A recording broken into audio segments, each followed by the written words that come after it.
Pennsylvania, and Mr. Fitzgerald of Wisconsin are permitted to participate in today's hearing with the understanding that their questions will come only after all members of the subcommittee on both sides of the aisle who are present have had an opportunity to question the witnesses. The subcommittee is meeting today to hear testimony on policies and priorities of the Office of Federal Student Aid. This is an entirely remote hearing. All microphones will be kept muted as a general rule to avoid unnecessary background noise. Members and witnesses will be responsible for unmuting themselves when they are recognized to speak or when they wish to seek recognition. I also ask that members please identify themselves before they speak. Members should keep their cameras on while in the proceeding. Members shall be considered present in the proceeding when they are visible on camera, and they shall be considered not present when they are not visible on camera. The only exception to this is if they are experiencing technical difficulty, and inform committee staff of such difficulty. If any member experiences technical difficulty during the hearing, you should stay connected on the platform. Make sure you are muted and use your phone to immediately call the committee's IT director, whose number was provided in advance. Should the chair experience technical difficulty or need to step away to vote on the floor, Representative Bonamici or another majority member is hereby authorized to assume the gavel in the chair's absence. This is an entirely remote hearing, and as such, the committee's hearing room is officially closed. Members who choose to sit with their individual devices in the hearing room must wear headphones to avoid feedback, echoes, and distortion resulting from more than one person on the software platform sitting in the same room. Members are also expected to adhere to social distancing and safe health care guidelines, including the use of masks, hand sanitizers, and wiping down their areas both before and after their presence in the hearing room. In order to ensure that the committee's 5-minute rule is adhered to, staff will be keeping track of time using the committee's field timer. The field timer will appear in its own thumbnail picture and will be named 001 timer. There will be no 1 minute remaining warning. The field timer will show a blinking light when time is up. Members and witnesses are asked to wrap up promptly when their time has expired. Pursuant to Committee Rule 8C, opening statements are limited to the chair and the ranking member. This allows us to hear from our witnesses, in this case, our witness sooner, and provides all members with adequate time to ask questions. I recognize myself now for the purpose of making an opening statement. Today, we meet to discuss the Office of Federal Student Aid work to support and protect student borrowers. Mr. Cordray, welcome to the Committee on Education and Labor and your first hearing before Congress in your role as FSA's Chief Operating Office. We are honored to have you here this morning. Under your leadership, FSA manages federal financial aid programs, including Pell Grants, campus-based aid, and federal student loans. This is a tremendous responsibility, as there are 43 million federal student loan borrowers who owe more than $1.5 trillion. Alarmingly, under Secretary DeVos and President Trump, the department abandoned its responsibility to American students and taxpayers, including by withholding debt relief from hundreds of thousands of students who were defrauded by low quality institutions, allowing predatory institutions to collect millions of dollars from taxpayers, shielding student loan servicing companies from regulatory agencies and state law enforcement, and failing to ensure borrowers receive accurate information about critical programs such as the Public Student Loan Forgiveness Program that are designed to support student borrowers and their families. So I am grateful that we now have an education department that is listening to student borrowers and working diligently to better support them. I recently heard from a constituent who is a teacher with nearly $100,000 in outstanding student loan debt. His loan balance has ballooned because the monthly payments that he can afford to make have failed to keep pace with the interest on his loan. This experience is not unique, which is why I applaud the transformative actions that the Department of Education has taken under your leadership and the leadership of Secretary Cardona to provide hundreds of thousands of student borrowers with the loan relief they were legally entitled to receive. And I look forward to the outcome of the department's ongoing negotiated rulemaking process, which will hopefully provide further relief to low-income borrowers and others, and streamline the loan repayment process. In August, the administration took action to discharge the loans of 364,000 borrowers who have a total and permanent disability. The department also made important changes to streamline and automate relief for eligible borrowers in the future and ensure that their loans are not mistakenly reinstated. The Biden administration has also approved student loan relief for 92,000 student borrowers who were defrauded by their institutions and secured relief for an additional 115,000 federal student borrowers who were left stranded by the sudden collapse of ITT Technical Institute. And most recently, the administration announced major changes to the Public Service Loan Forgiveness Program, both through a time-limited waiver and the rulemaking process to keep our promise to nurses, teachers, first responders, and other public service workers.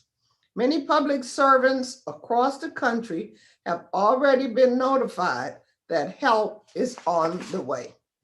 In total, the Biden-Harris administration has erased $9.5 billion in loans for 563,000 borrowers. In many cases, the relief provided as help give borrowers and their families a second chance to a better life. I also applaud the steps that the department has taken to protect students and taxpayers from low-quality institutions, including reinstating the FSA's enforcement unit, which was dormant under Secretary DeVos. While the department's progress has been encouraging, FSA is facing a series of major hurdles that are on the horizon. The upcoming return of loan repayment presents a monumental task for FSA and student loan services. We must ensure that students receive the education and support they need to begin repaying. They're going to need a lot of support to transition. Many borrowers may be unsure of their rights and responsibilities and are experiencing continued financial hardship caused by this looming pandemic that may entitle them to change their repayment plans. We have to monitor this very carefully. Loan-serving companies need a robust and well-trained workforce to support an increased volume of borrower requests as repayment begins. And finally, while the shift to next gen is a major opportunity to make long-needed reforms to student loan servicing, the continuous delays under the Trump administration have left FSA with no margin for error. This hearing is a chance to learn about FSA's plans to address these critical issues, how they are balancing various priorities, and what is being done to ensure that low-income borrowers and others at risk groups receive the appropriate attention from their loan services and FSA. Black students are the most impacted by student loans. I look forward to our discussion and the work you have ahead to ensure that all students in this country can access high quality higher education without taking on debt they cannot repay or falling victim to predatory institutions. Thank you again, Mr. Cadre, for being with us today and for your work to secure relief for student borrowers. We applaud you. I now recognize the distinguished ranking member for the response of making an opening statement. Welcome, Dr. Murphy. Thank you, Madam Chairman. Thank you very much for those opening comments. Before I get my statement, I appreciate the complexity of this issue. We have so many people that don't understand that signing on a dotted line means that they have to pay money back. Also, we have understanding, unfortunately, that so many of our institutions of higher education have not been bastions of financial prudence, and therefore those financial burdens are laid upon those students. So it's really a multifactorial problem. We need to get on our institutions to cut back costs so that students do not have their futures forsaken. So I appreciate the comments. So, you know, the Office of Federal Student Aid is an important agency that is responsible for overseeing the disbursement of over $100 billion in grants, loans, and student aid dollars each year. Through such aid, millions of students are able to pursue post-secondary education who would otherwise not have the means to do so. And that's a very, very just cause. In addition to this vital function FSA plays in higher education, FSA is also tasked with overseeing one of the greatest challenges that the Department of Education has faced since its inception, returning nearly 45 million borrowers into repayment status after nearly 2-year hiatus in response to the COVID-19 pandemic. The stakes could not be higher, as the consequence of a failed transition would be catastrophic, as millions of borrowers, those who signed on the dotted line, could needlessly default on their loans, thus ruining their own financial future. This should be the sole focus of FSA, but unfortunately, this office has bowed somewhat to partisan politics and put the wishes of a Democratic Party progressive base over the immediate needs of those students who they serve. Instead of working with its partners to ensure the transition to repayment runs smoothly, FSA has taken to an us versus them approach, treating these contractors more like adversaries than the critical partners that they really are. It's not a stretch to assume that such rhetoric from the highest levels of FSA contributed to the exit of several federal student loan services over the last year, who have collectively served 16.5 million borrowers. Further, FSA is currently carrying out the implementation of the FAFSA Simplification and the Future Act, instead of focusing on their implementation, which is critical to the disbursement of federal student aid dollars, FSA has decided to spend its energy harping on for-profit colleges through the revival of an Obama-era enforcement unit, while turning a blind eye to the misdeeds of institutions that serve the vast majority of students. To make matters worse, the Biden administration is using the permanent pandemic narrative to expand its takeover of higher education, recently announcing an executive action to overhaul the public service loan forgiveness program in direct conflict with the law Democrats unilaterally wrote. This will undoubtedly take away necessary resources that should be allocated to the soon-to-be disaster in the federal student loan program. In addition to the massive overreach of executive authority, this policy is fundamentally unjust. It puts taxpayers, the majority of whom do not own a college degree, on the hook for billions of dollars in student loans borrowed by individuals making more than those taxpayers. This is one of the top 10 billion this is on top of the $100 billion taxpayers are already responsible for due to the continuation of the student loan repayment pause. Given FSA has decided to spend on pleasing progressive advocates, it's usurping Cordray's team to pushing others to do FSA's job, including telling states to regulate federal student loan services. FSA's lack of leadership will ultimately hurt the very students it claims to care about. For these reasons, I'm glad Chairwoman has called this hearing today.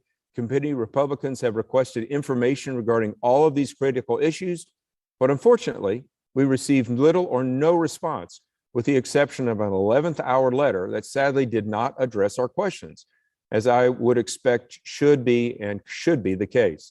Unfortunately, fortunately rather, we have Chief Operating Officer Cordray here today to provide these answers for us, and I look forward to hearing more details on all of these issues.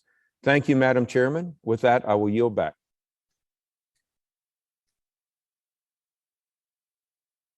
Our witness, Mr. Richard Corday, is the Chief Operating Officer, COO, of Federal Student Aid, FSA.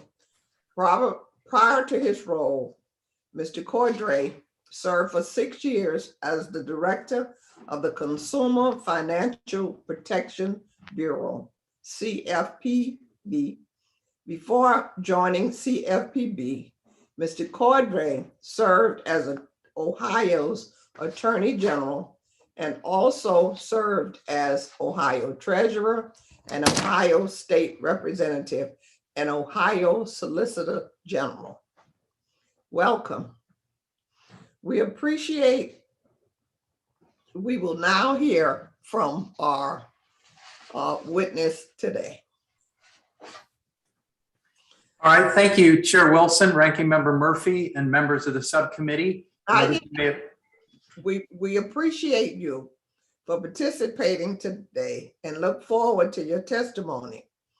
Let me remind you that we have read your written statements and it will appear in full in the hearing record.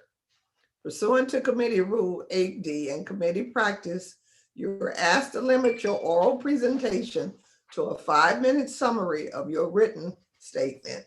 Before you begin your testimony, please remember to unmute your microphone. Despite your testimony, staff will be keeping track of time and a light will blink when time is up. Please be attentive to the time. Wrap up when your time is over and remute your microphone. If you experience technical difficulty during your testimony or later in the hearing, you should stay connected on the platform. Make sure you are muted and use your phone to immediately call the committee's IT director, whose number was provided to you in advance. After your presentation, we will move to member questions. When answering questions, please remember to unmute your microphone. The witness is aware of his responsibility to provide accurate information to the subcommittee, and therefore we will proceed with his testimony. And now, welcome, Mr. Cordray. All right, thank you, Chair Wilson. I think I jumped the gun there a moment. Ranking Member Murphy, members of the subcommittee, Thank you for allowing me to testify today about federal student aid's priorities. And though I'm no stranger to testifying before Congress, this is my first occasion in my new position.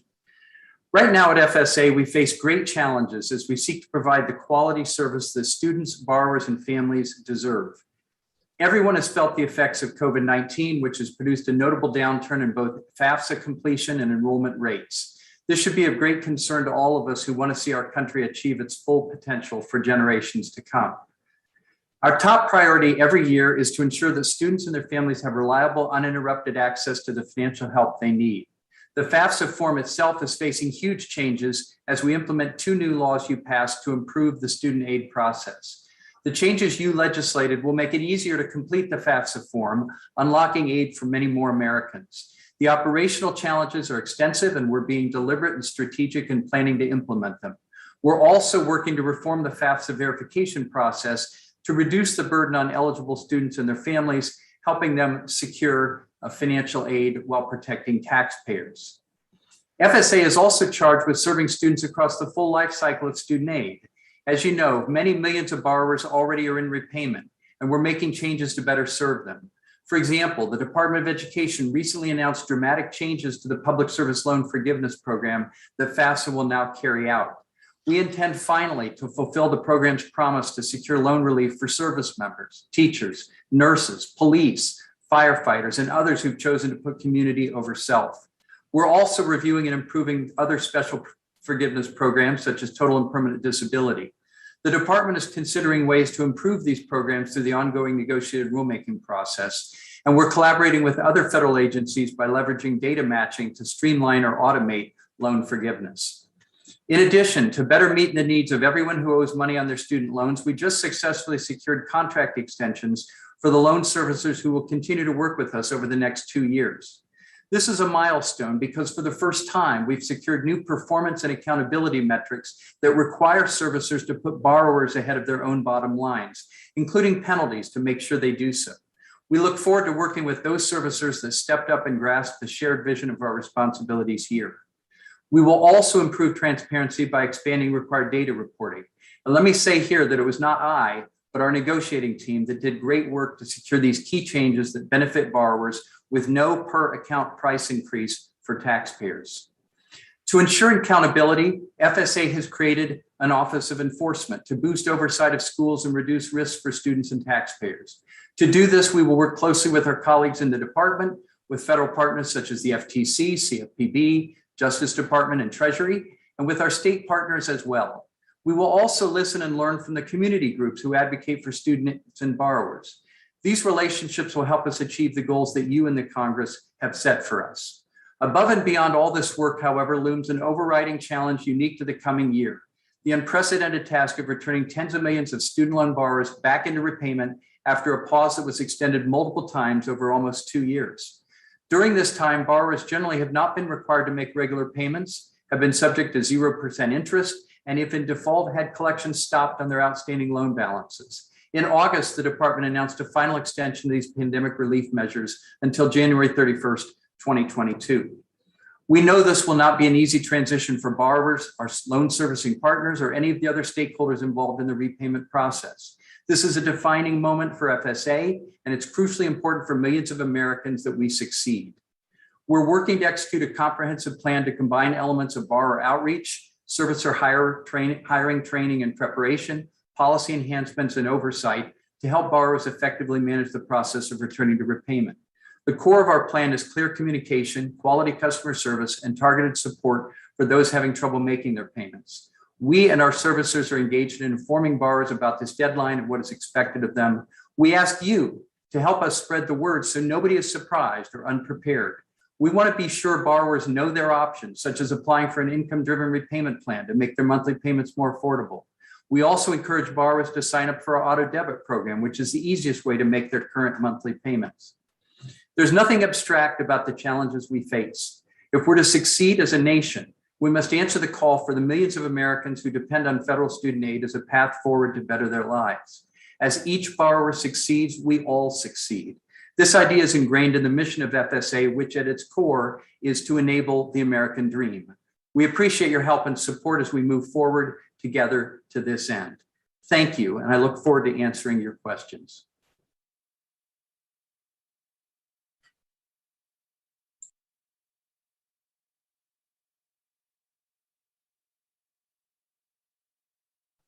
Madam Chair, you are muted. Thank you, Mr. Cordray. Thank you for your testimony. Under Committee Rule 9A, we will now question witnesses under the 5-minute rule. I will be recognizing subcommittee members in seniority order. Again, to ensure that the members' 5-minute rule is adhered to, staff will be keeping track of time and the timer will show a blinking light when time has expired.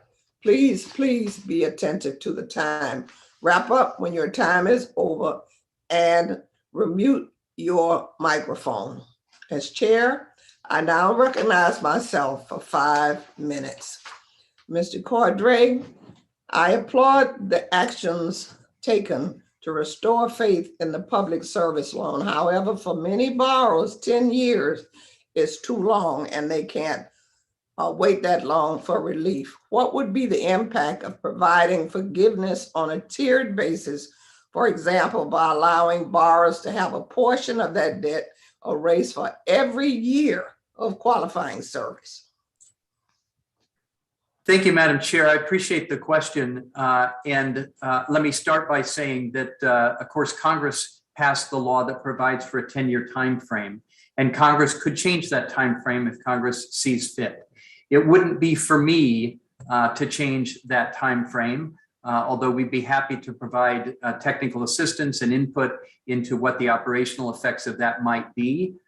We are working to implement the changes that are being made in the program currently, important, dramatic changes that are going to benefit, as we say, all the people who deserve public service loan forgiveness but haven't had it in the past. Those are service members, police officers, firefighters, people who have really stepped up during the pandemic and put themselves at risk for the benefit of the rest of us. And so whatever changes you might want to make in that program, we'll be happy to work with you to understand what they are and give you whatever input we can to be of help to you. Thank you. I've drafted a bill to address that, so you should we'll elicit your help in finishing that product. Also, can you explain to us what is Operation Fresh Start? So I don't know that there's a specific Operation Fresh Start. There are policy matters under consideration at the department as to what the effect of the repayment restart that's happening after January 31st, 2022 will be on defaulted borrowers. It is understood that delinquent borrowers will be returned to current status and will move forward to try to put them in the right position to succeed in returning to repayment. As for defaulted borrowers, those are matters that are under consideration right now, and I don't have more for you on that at this point. Thank you. Studies have shown that disparities in student loan debt are deeply rooted in racial wealth disparities. What are FSA's plan for addressing racial and social economic disparities in student loan default and negative amortization? So in general, we're looking and looking carefully at how we can improve the repayment programs here. As you mentioned at the outset, there's more than 40 million Americans who owe money on student loans. When you think about 40 million Americans and their families, we're getting to half the population of this country. So it's a major, major issue. As you say correctly, the number of people who are in default on their loans or people who are having trouble repaying their loans, there is some racial inequity in those numbers, we believe. However, what we want to do here is to administer this program fairly, which ultimately will benefit taxpayers because what can be repaid will be repaid. And what is more difficult, there are programs for that, such as income-driven repayment and other programs that borrowers should get signed up for. And we're working hard with our servicers to make sure that borrowers know those options and that servicers make it as easy as possible for people to access those options. And we made some changes at the department to accomplish that as well. But we're keenly aware of what you say about the differential effect of this on American people. And we want to make sure that the program works as well as it can. And we think there's lots of room for improvement here. Okay, reportedly, President Biden has asked to prepare a memo on the president's legal authority to forgive student loan debt. What is the status of that memo? And once finalized, will it be made public? So I think it's widely known that there have been legal memos prepared across the government and that the White House has been taking them under consideration. And that's a matter for the White House to determine, obviously not for me. Whatever is determined, we will implement it. I do think that student loan forgiveness helps many worthy borrowers help get back on their feet. But we will see what happens, and whatever it is, we will implement it as best we can and as smoothly as possible for borrowers and taxpayers. Do you know when that will be made public? Do you have any timelines from the White House? I do not. Okay. Madam Thank Chair. you so much. Thank you. And now I will yield to our ranking member for his questions, Dr. Murphy of North Carolina. Thank you, Madam Chairman. Thank you, Madam Chairman. I'll just turn up my volume here. Thank you for the insightful questions that you had. Let me, Mr. Carteret, appreciate your coming on today. Let me just run a couple things by you. As you're aware, through the CARES Act and the executive action, student loan borrowers received significant relief since March of 2020. It was a significant relief in a very bipartisan act of Congress. But in addition to the payment pause, borrowers seeking forgiveness under PSLF have moved nearly 2 years closer to forgiveness because such payments have been counted towards a requirement. This was a significant benefit for these borrowers. Would you agree? Yes, I believe it is. Right. I mean, I do too. I think it's a major benefit for those borrowers. Is it reasonable then to argue that, particularly with respect to those who did not suffer joblessness, such borrowers are in a better position financially in relation to their federal student loans than they were prior to the pandemic? Would you agree with that? I think it's very hard to say on that question, just because the pandemic has affected many public service employees. There are a lot of jobs that have been cut, or people have had their hours cut back because of the budget problems that we all experienced early in the days of the pandemic. Congress provided significant relief that I think helped state and local governments and the federal government in various respects. And that has staunched some of the damage. But in terms of whether borrowers are in a better position today than they were before the pandemic, that's going to vary dramatically from one community to another and one household to another. Sure. I would not disagree. I would just submit, however, that the vast majority of individuals who still stayed employed did not have their hours cut back, and they're in a better position. So the reason I ask these questions is because the department has recently announced a major overhaul of the PSLF program using authority provided to the Secretary under the HEROES Act of 2003. And so under this authority, the Secretary may waive or modify any statutory or regulatory provision applicable to the student financial assistance programs under Title IV of the HEA to ensure that recipients of student financial assistance under Title IV of the Act who are affected individuals, which are those who suffered direct economic hardship as a result of a military operation or national emergency, but are not placed in a worse position financially in relation to that financial assistance because of their status. Is that correct? Is your understanding what that statement says? It's my understanding that the HEROES Act, which was passed, of course, by Congress, does give the Secretary substantial authority here, and that was exercised as well as other authorities that are granted to effectuate this relief on the public service loan forgiveness program. Yes. Okay, so we agree that there's heterogeneity in what all our programs and all that our borrowers are facing, and that a one-size-fits-all approach is probably not the actually correct approach. Would you agree? You know, I think that's a broad statement. I would like to know specific instances. I think sometimes a broad approach is simplest to implement, but sometimes a nuanced approach is much more congruent to the situations of individual families and households and communities. So I'd say it depends. Yeah, I would agree. Madam Chairman, I'll just take a point of order here. My clock seems to have frozen, and I don't want to take off my time. We're all frozen in time here. So We gave you a lot of time. Well, I don't want to talk for the sake of talking. I just want to abide by the rules. So let me go on just to another question. Mr. Cordray, President Biden has made it clear that forgiving student debt is a top priority for his administration and stated on multiple occasions he would sign a bill forgiving $10,000 in student debt for all borrowers if Congress sent to his desk. Do you support this policy? Has anyone in the Department of Education asked you or your team to process to forgive $10,000 or some amount for all borrowers? Or are there other forgiveness plans that you have undertaken as part of the process? So just to reset my position here, that's a policy decision.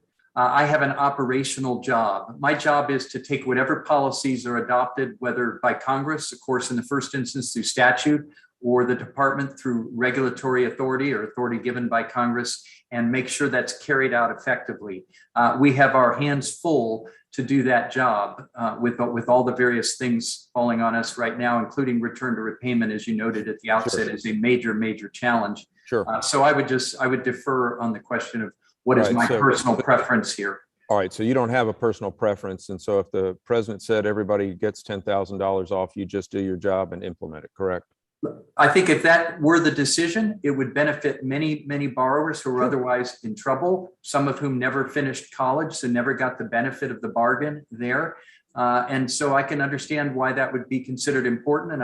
And we will see what happens, but it is not my decision to make. I just wanted to caution on that. Yeah. And I say to those individuals who didn't finish college that was a risk that they took, and they're still, just because they didn't finish college doesn't mean they didn't have their risk. I just this blanket forgiveness stuff for especially being paid by people who never even went to college, I think is exceedingly unfair. So let me just ask you a quick question. Do you have an estimate by any chance if we did implement this $10,000 per borrower forgiveness, what it would cost the taxpayers of the country?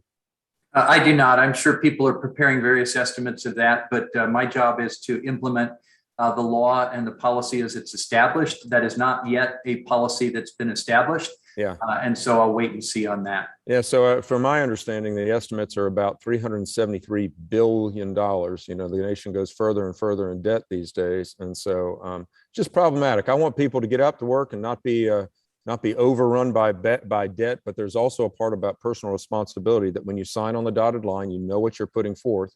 There's also responsibility from our institutions to not ruin our citizens. So I'm over my time. Thank you, Madam Chairman. I will yield back. Thank you, Mr. Ranking Member Dr. Murphy. Ms. Jollapal, a progressive champion, welcome.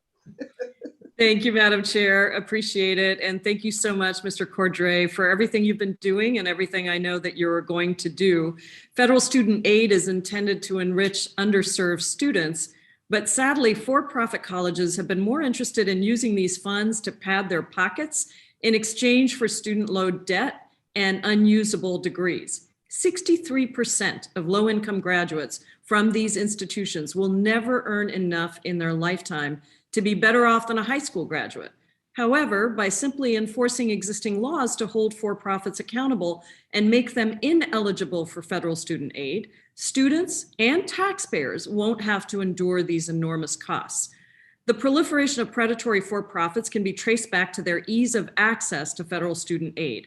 I'm going to be reintroducing my bill, the Students Not Profits Act, to stop for-profits from abusing these funds. But the Department of Education already has broad authority to act on its own. Provisional program participation agreements are temporary certifications, as you know, that FSA gives to schools to work towards meeting federal student aid standards. Predatory colleges are not entitled to student aid, therefore these agreements should be limited. Will you ensure that provisional agreements are not treated as entitlements by giving very clear guidance on what factors make a school eligible for one? Thank you for that question. And it touches, as you know, on a range of areas. So I'll try to give you a response that is not simple, but if it goes on too long, feel free to cut me off at some point, okay? Look, everybody probably knows the history. When I was the director of the CFPB, we saw two major chains of for-profit colleges, the Corinthian Colleges set of schools and ITT, that we could see. We had the data. They were failing students. They were not keeping their promises to students. They were abusing the federal student aid programs. We took action against them, and both of them were shut down. And there were many, many students, many thousands of students who were affected by that and have gotten student loan relief as a result under the closed school discharge provisions and so forth. At FSA, we have just created an Office of Enforcement. It's actually reinstituting something that was done 5 years ago that was rolled back into the previous administration.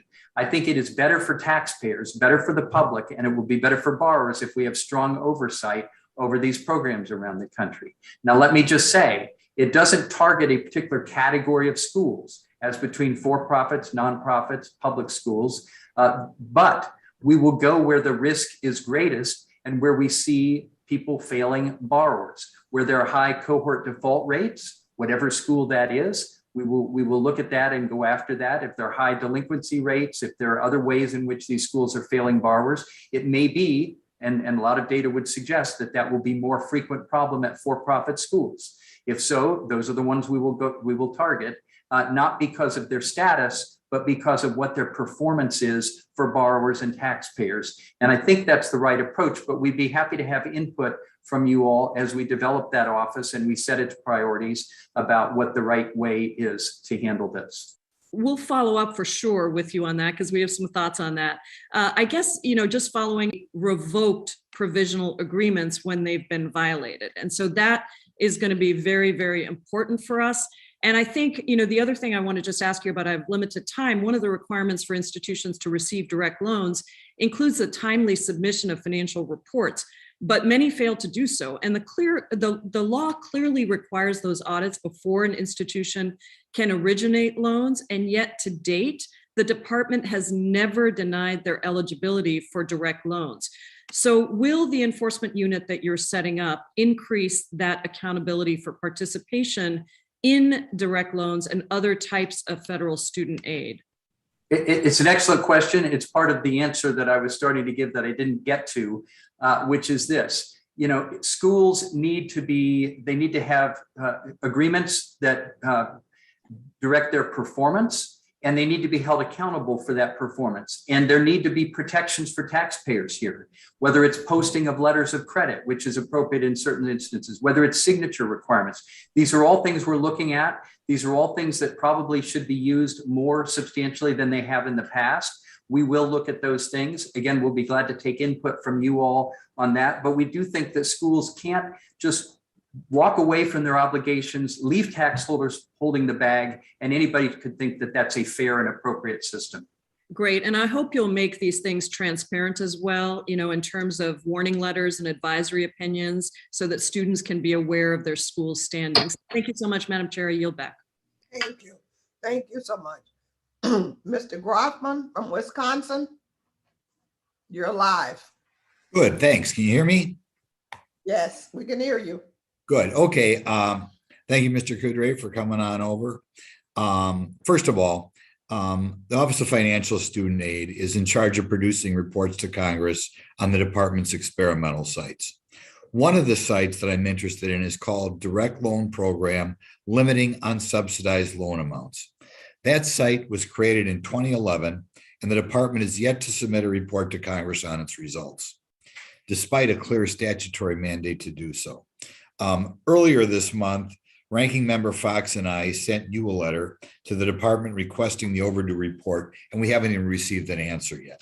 Will you commit that you will fulfill your statutory mandate and submit a report on this experimental site by next week? So let me say that to the extent that that is a commitment that you think was made and not fulfilled going back to 2011, that's 10 years of the department not doing that.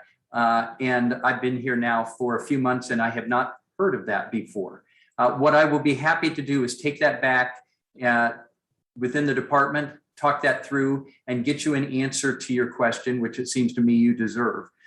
If in fact what you're correctly stating is a statutory requirement that hasn't been met over the past 10 years, we will understand why that has been so, and we will look to make sure that we're fulfilling all statutory requirements that we're expected to fulfill. So I take that seriously, and we will take that back and we will get you an answer. Whether we will get you a report within a week, question if that's okay.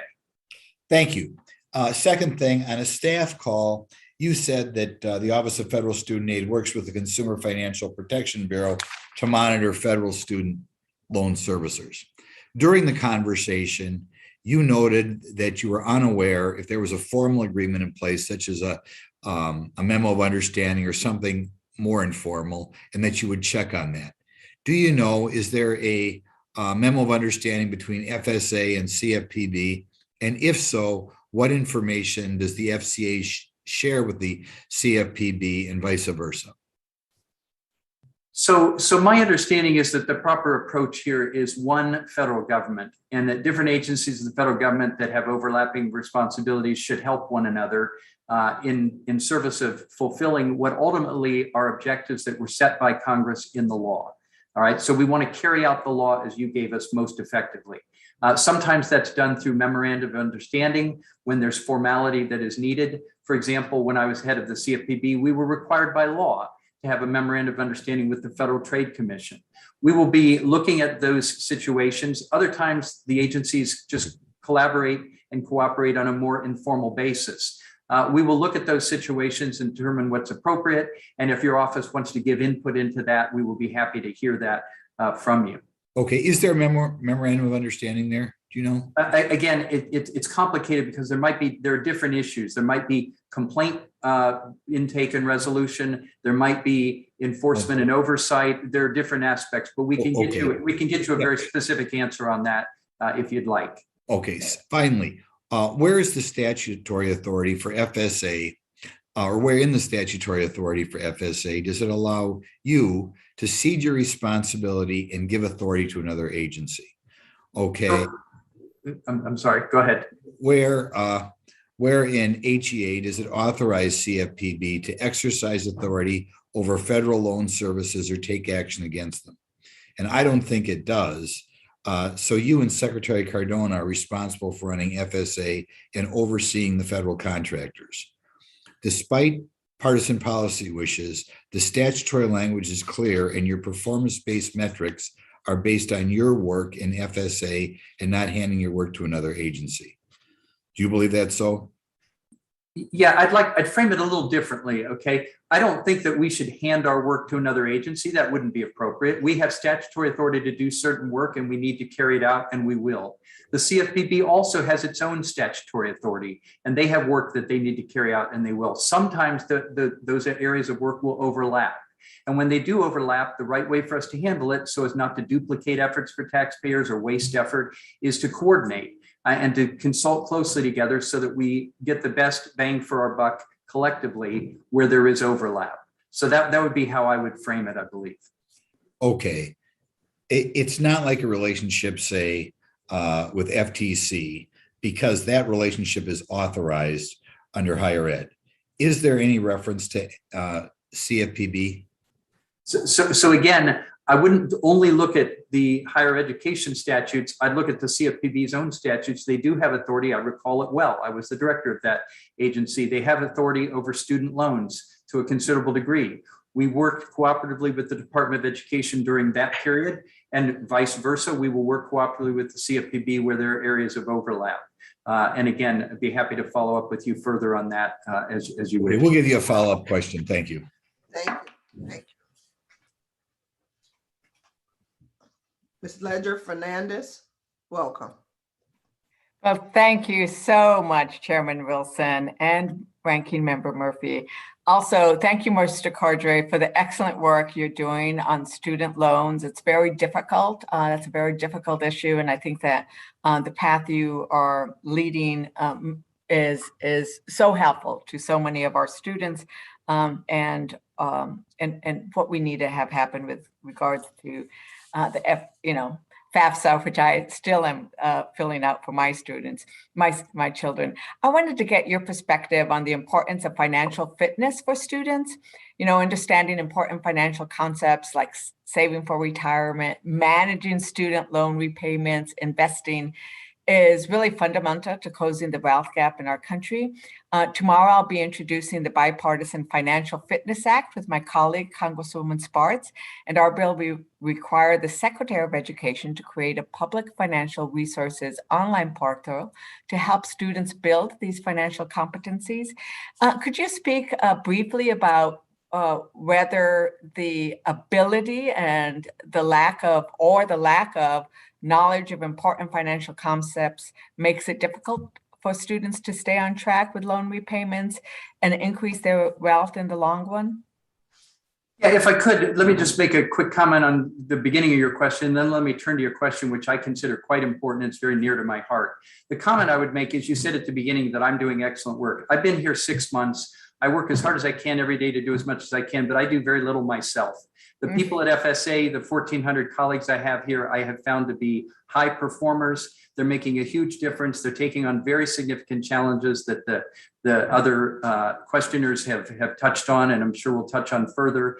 And they're doing a terrific job, and I appreciate that, and I'm grateful for it. As to your question about financial fitness, this is something that's been near to my heart, I will tell you, for 20 years, actually 30 years. Goes back to in the legislature, I pushed for a financial fitness provision in the state of Ohio.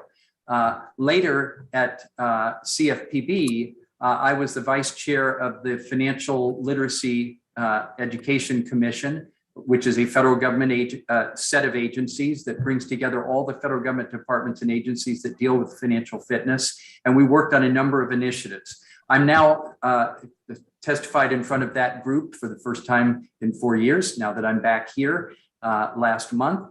I'm looking forward to working with them. There is much we can do, as you say, to help families understand what their obligations are, what their risks are, and make good choices with eyes wide open before they get into a problem.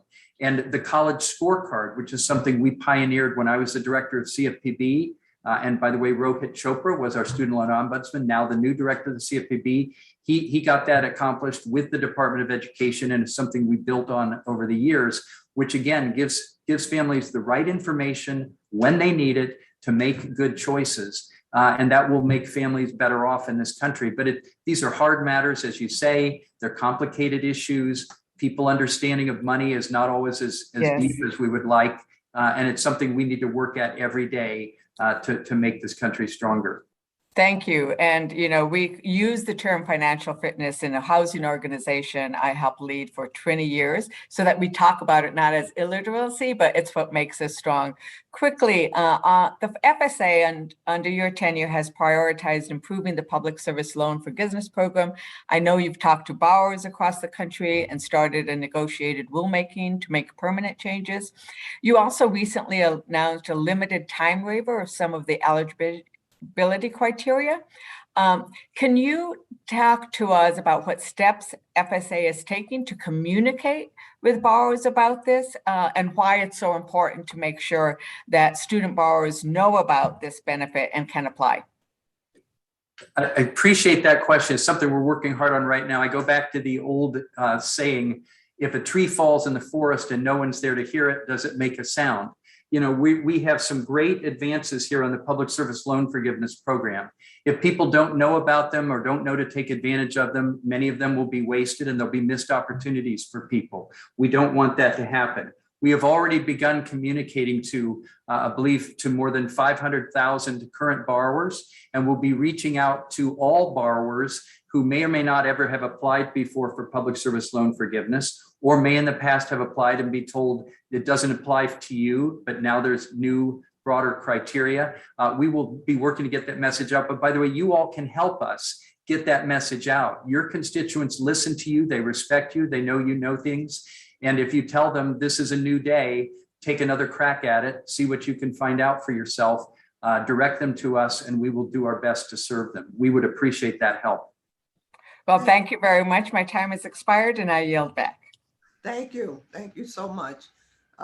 We do want Mr. Cordray, I do want him to know that we totally support the 10,000 loan forgiveness from the President of the United States. So That's the chairman of the Higher Education Workforce on the Labor and Workforce Committee, Education and Labor Committee.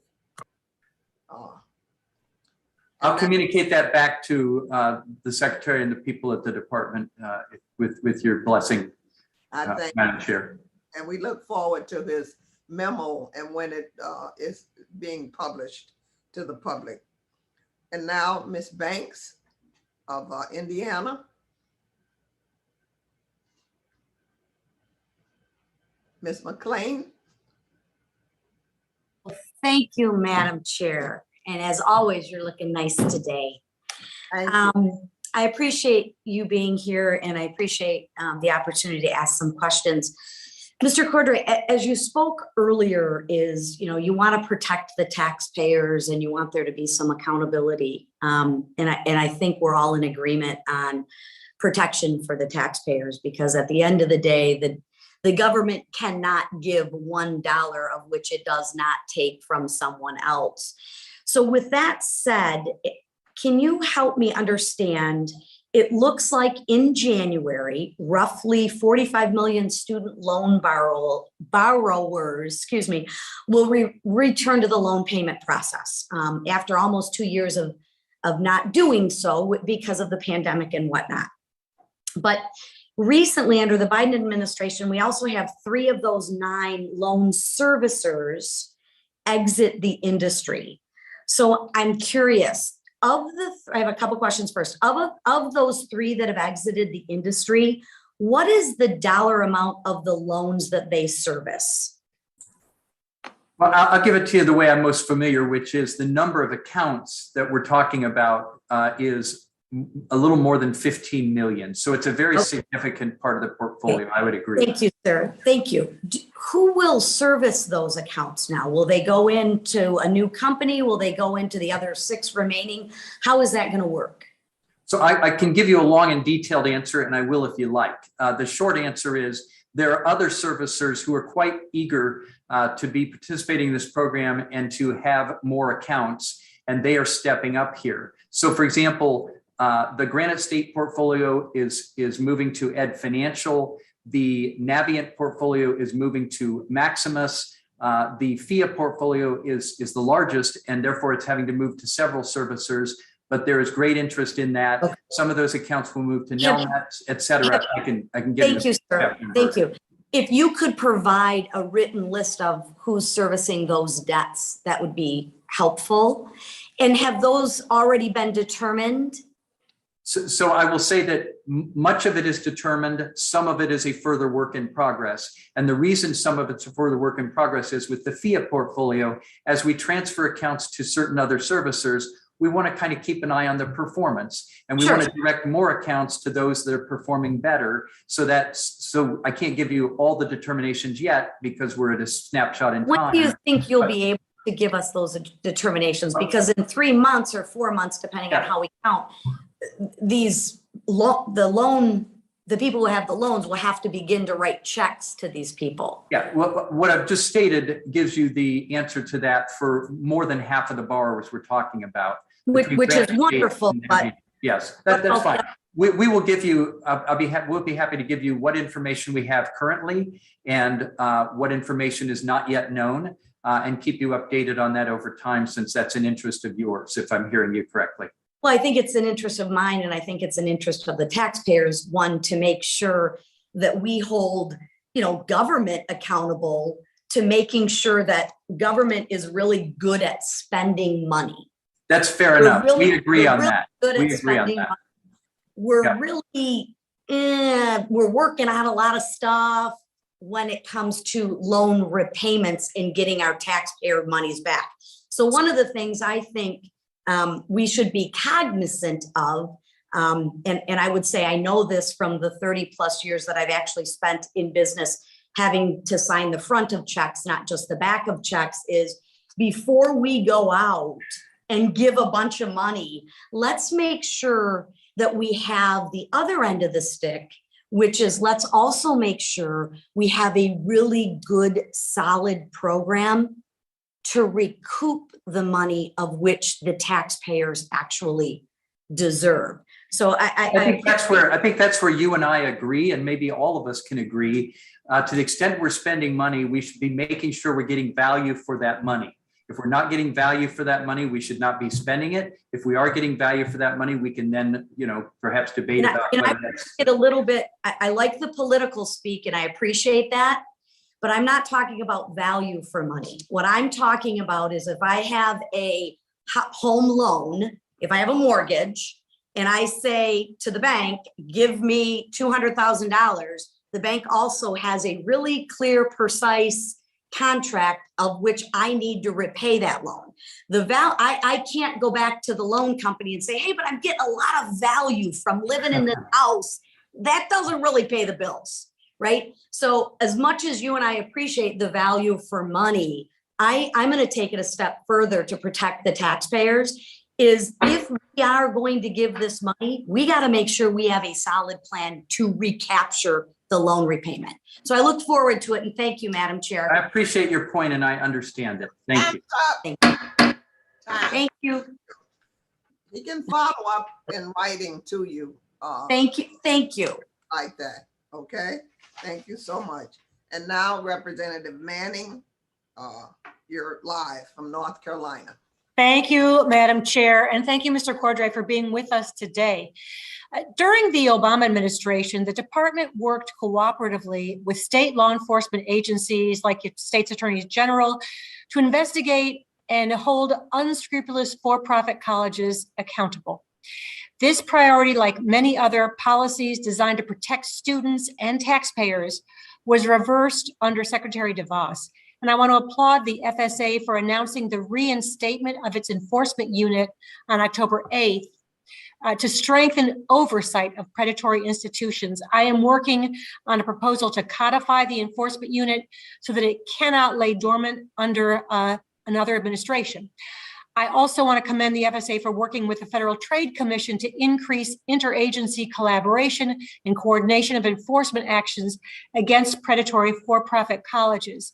So could you talk to us about the multi-level strategy that needs to be used to hold predatory for-profit institutions accountable, and perhaps talk about additional partnerships that you believe would be helpful in this work?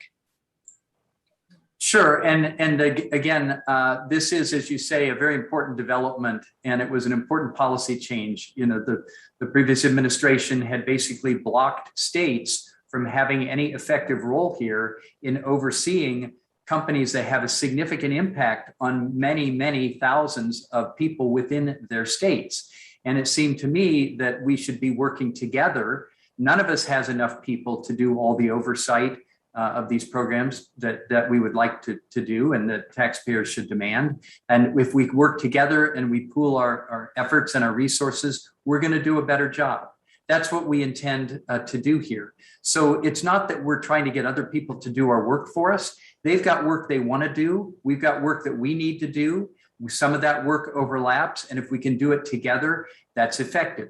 For example, I will say right now that we have accounts, and the previous question had asked about this, that are transferring from one servicer to another. We want to make sure that that is going smoothly. There are a lot of state officials who want to make sure that's going smoothly as well. The CFPB wants that to be going smoothly as well. Some of this overlaps with their area. Right now, we have FSA people overseeing those transfers together with working with CFPB officials, working with state officials from 17 states, I believe, to make sure that goes as well as possible. With that group of people working together, we'll do better than any of us could alone. And that's a good principle for us to follow across the federal and federalist government of the United States, it seems to me. Thank you. I have a particular interest in the conversion of for-profits to nonprofits by the purchasing or collaborating with nonprofit institutions, because we have a situation involving that in my state of North Carolina.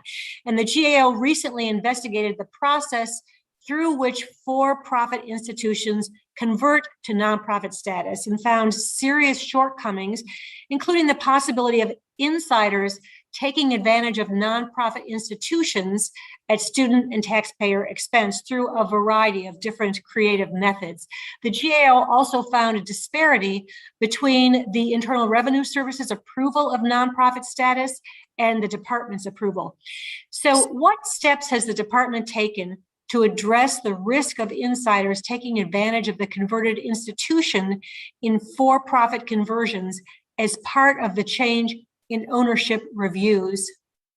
And can you talk a little bit also about what information, practices, and expertise could be shared by the department with the IRS in their reviews of such conversions? Sure. And by the way, information sharing between FSA and IRS has really moved forward in a very positive way. They are working closely with us. That makes our work more effective, and we appreciate those efforts. To the point you made, and it's an insightful question about conversion status of these institutions, let me just put it simply. If you or I had financial obligations and we went to court to try to change our name, and the court let us change our name, that wouldn't let us get out of our financial obligations. And similarly, if you have a for-profit school that thinks that they're going to be treated more lightly if they convert to not-for-profit status, that's inappropriate. It is not consistent with the demands we should make on these schools, and we will scrutinize those conversions carefully. And we have the ability to deny them if they're not justified, and we have the ability to put conditions on them, again, to make sure taxpayers are protected, to make sure students are protected. We will do that. Thank you. My time has expired. I yield back.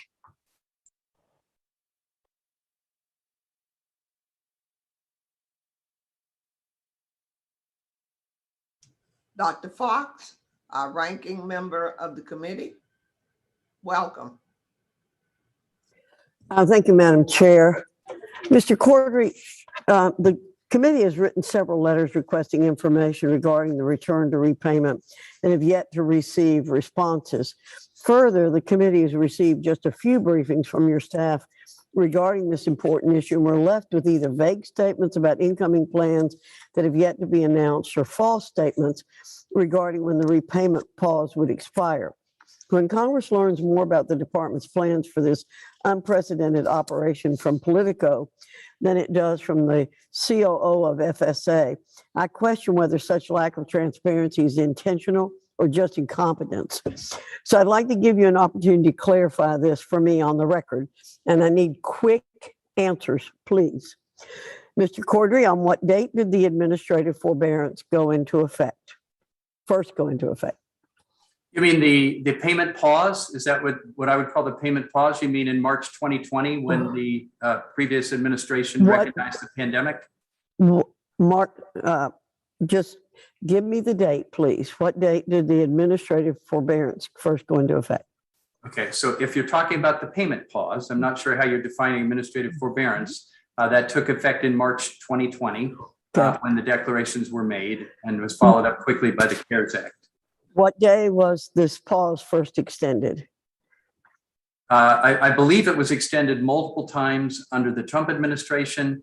I don't recall exactly because I wasn't in this position, but I believe it was again in November, maybe again in January. Then it was extended under the new administration right away in January, and then once more. And we now have a final deadline of people will return to repayment after January 31st, 2022. So what did the press release accompanying that announcement say about when the payments would restart?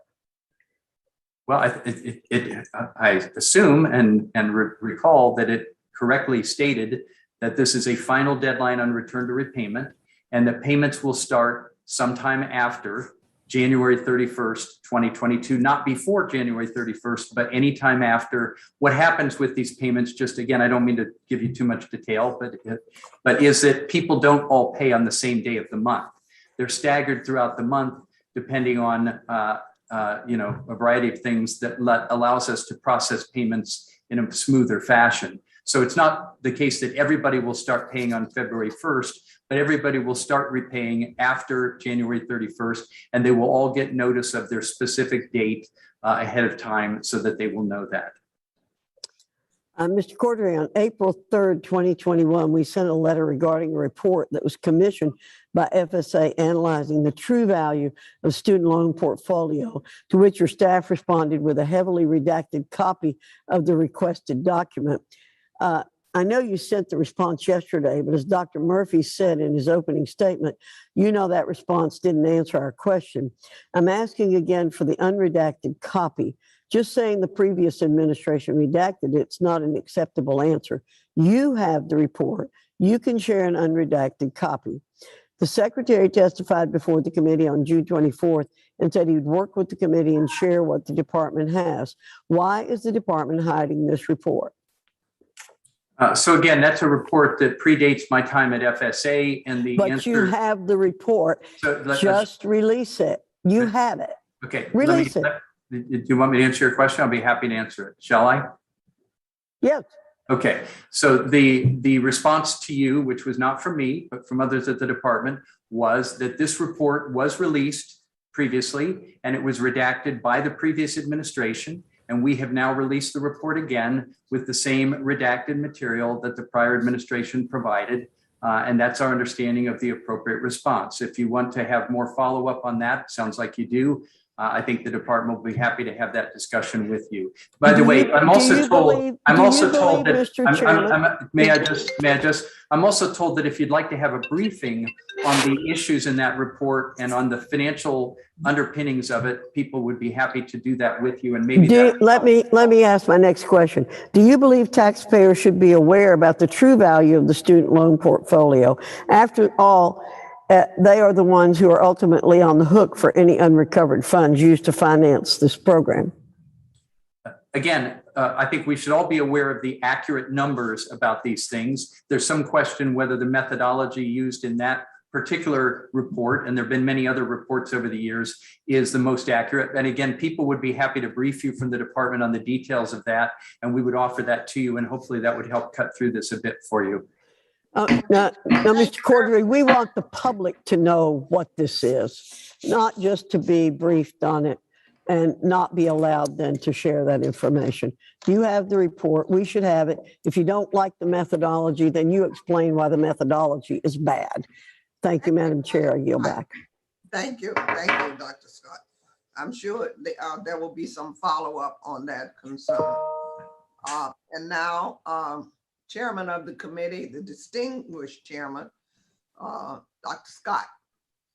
Thank you, Madam Chair, and thank you, Mr. Cordray, for your hard work in Ohio and consumer finance, and now at student loans. The first question is: the FAFSA form was redesigned and simplified a couple of years ago, several months ago, to I guess about over a year ago. And I understand that there are some problems in implementing those changes. It seems to me that we should implement as much of that reform as possible without delay, because otherwise the students will miss out on benefits, particularly enhanced Pell Grant awards. Can you work with our staff to make sure that as much of that gets implemented as possible without having to extend the whole program? Yeah, can I say a couple things about that? And first of all, we very much appreciate that both the Future Act and the FAFSA Simplification Act, many of you worked hard in the Congress to get those enacted, and they represent, leaps forward in the FAFSA form process. It simplifies the form, should make it easier for people to fill it out, should get more access to federal student aid on a clearer picture for families of what they're getting into.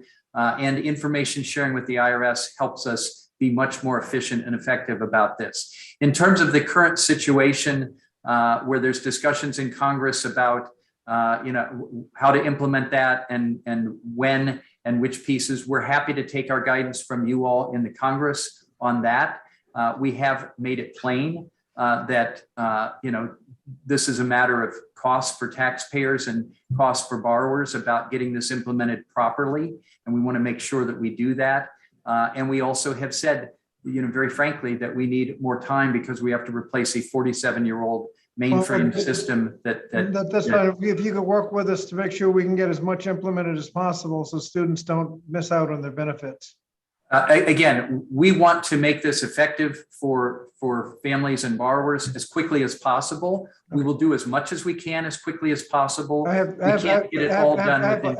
other questions, so I assume you'll be working with our staff to make sure that we do that as quickly as possible. The Congress has given the Department of Education broad authority to fine institutions that have abused student aid systems, to place limitations on their participation in Title IV, and to seek recovery of financial losses against owners and executives of such institutions. But the Department of Education has been failing to do that, leaving the taxpayers and students to pay the price when institutions engage in fraudulent activities that leave them stuck with the bill. In a hearing we had in March, a witness said we should use that authority.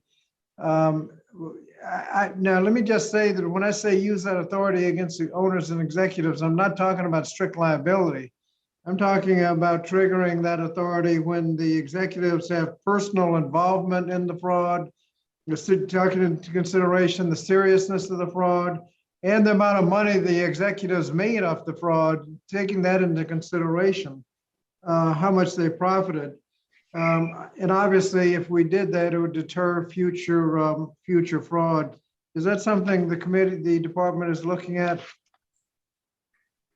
So I will say, we had that letter from you. I heard you loud and clear on that. We see eye to eye on this. We absolutely agree. More needs to be done to prevent people from abusing these student aid programs, from cheating taxpayers, from cheating students. That's part of why we're setting up the Office of Enforcement. We will look forward to keeping you apprised of our progress in dealing with the issues you raised in that letter. I think they're important issues, and we agree on the direction here. And I thought it was a good bit of a kick in the behind for us to make sure that we're moving down the road on this, and we will.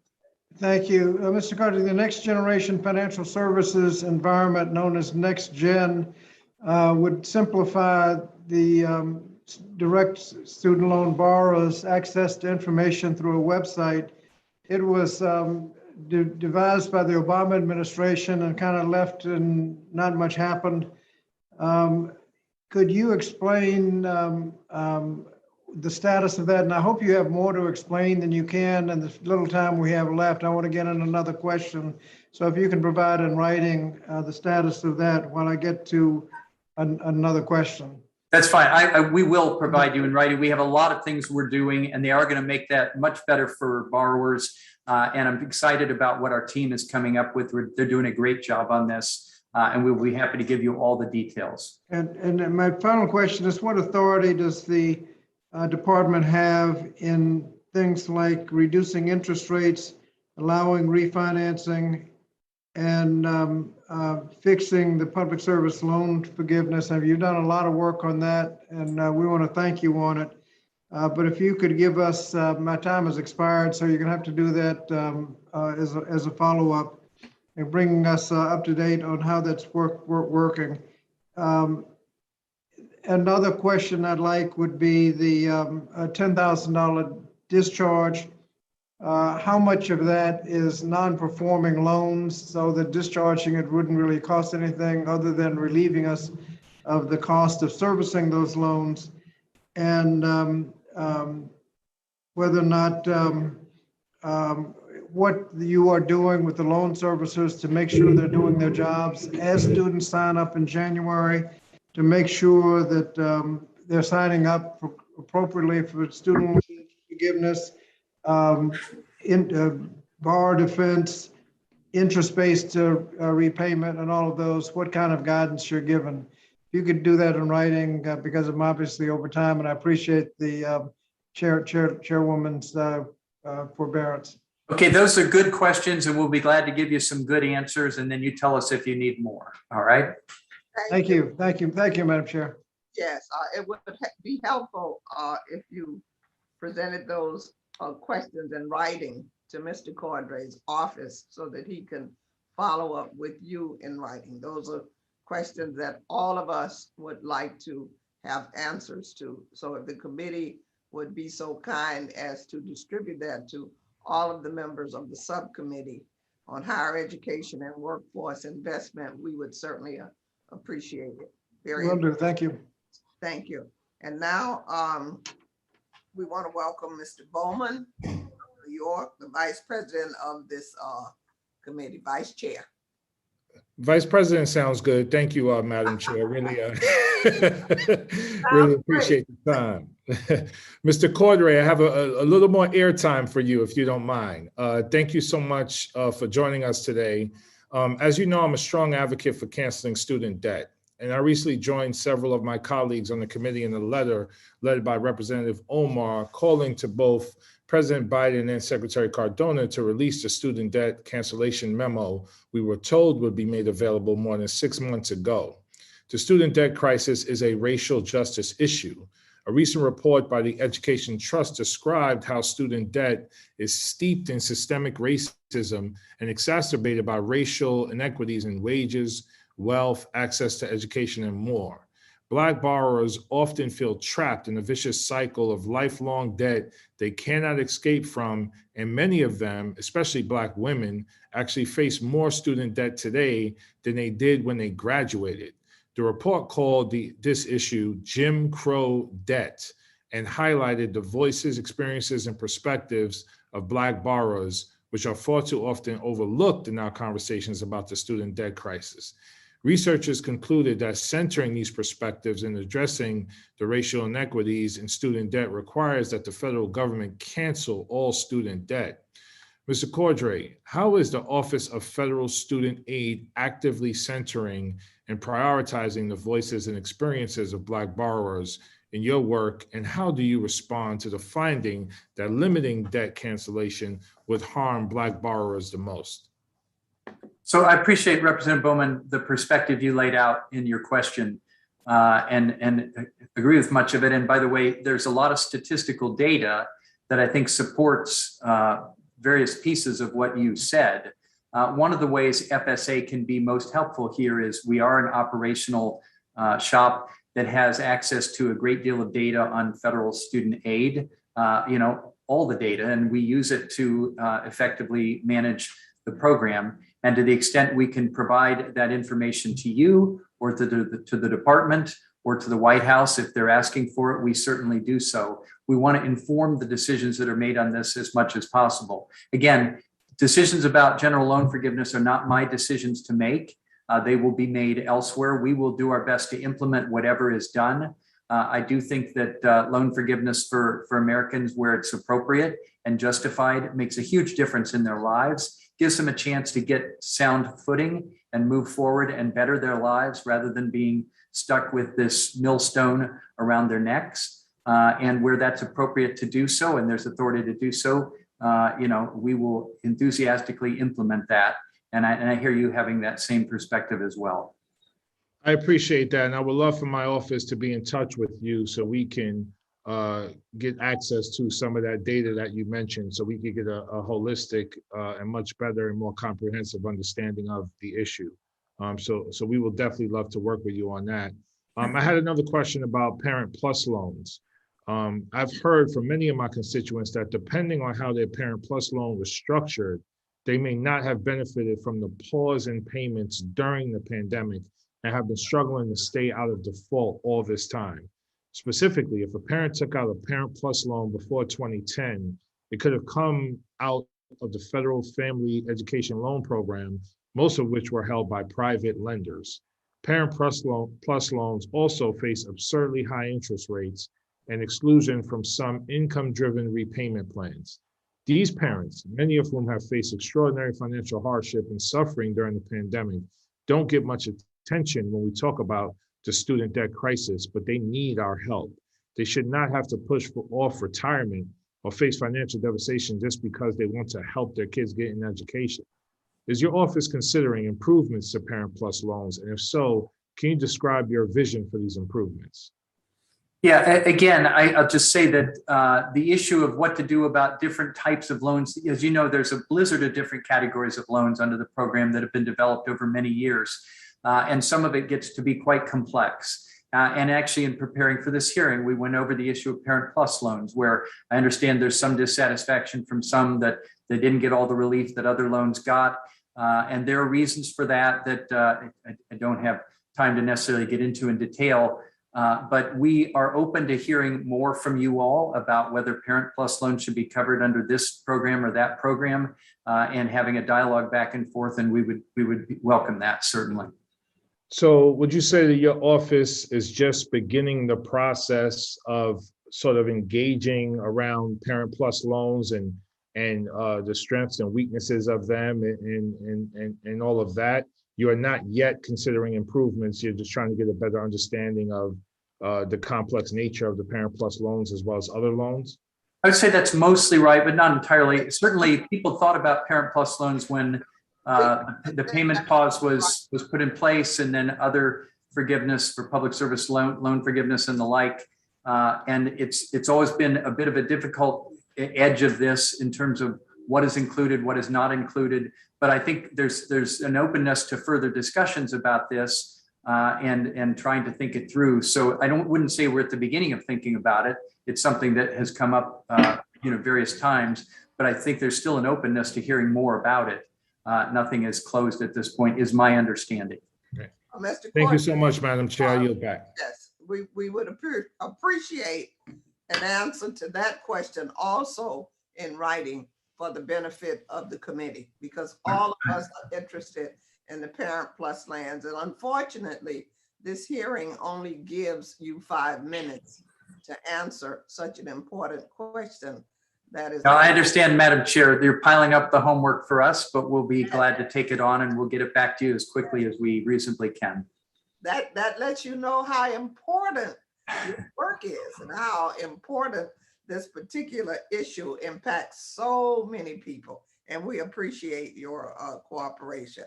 And now, Representative Pecan, welcome. Great.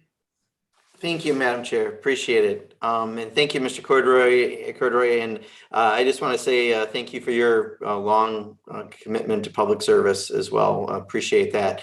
I have a bill that I introduced back in 2013 that came out of the grassroots of my constituents on refinancing of student loans. As you know, we're at kind of historically low interest rates, yet we've got a lot of people who are paying 6% plus interest rates on old loans. And we had introduced a bill to allow people to be able to refinance their student loans at the lowest available current rate. The idea being that would happen in the free market, but somehow it doesn't happen with student loans. And as you know, it's not necessarily easy to do this process. Can you think of any reason why that shouldn't be the law of the land, allowing people to be able to refinance at the lowest available rate? So I've heard over the years various proposals along these lines from leaders like yourself in the House and the Senate, that the interest rates are higher, that maybe they're higher than businesses and developers pay, et cetera. Those interest rates are typically set by statute, as you know, and if they're going to be modified, they need to be modified by statute. We would be open to providing the kind of, I think they call it technical assistance or other data that we can provide that would be helpful to you in trying to determine what the impact is. I would just say in general, I've dealt with financial issues in federal and state government for years and years. It's obvious that higher interest rates make it harder for people to climb out of debt. Lower interest make it easier. What's fair and what's appropriate and what the right match is to some sort of federal funds rate or something is for you to determine. But if we can help you by giving you data so that you can see what the consequences are one way or another, we'd be happy to try to provide that. Sure. And I don't want to put words in your mouth, but so you don't think there's any reason why that would be a problem to do that at this point? Well, look, anytime you're talking about numbers and dollars, there is a problem. There's either too much or too little, and it's for Congress to decide what's the Goldilocks right amount, not for me to decide per se. I may have thoughts about it, but that's not my role here. And if that's actually, I'm asking you that very question is what are your thoughts about this? You're allowed to have thoughts, and I would love to hear them. Yes, I'm allowed to have thoughts, but I don't want to get in front of the secretary or the White House or others who have this decision to make. But frankly, in this case, it's you, the Congress, that has the decision to make.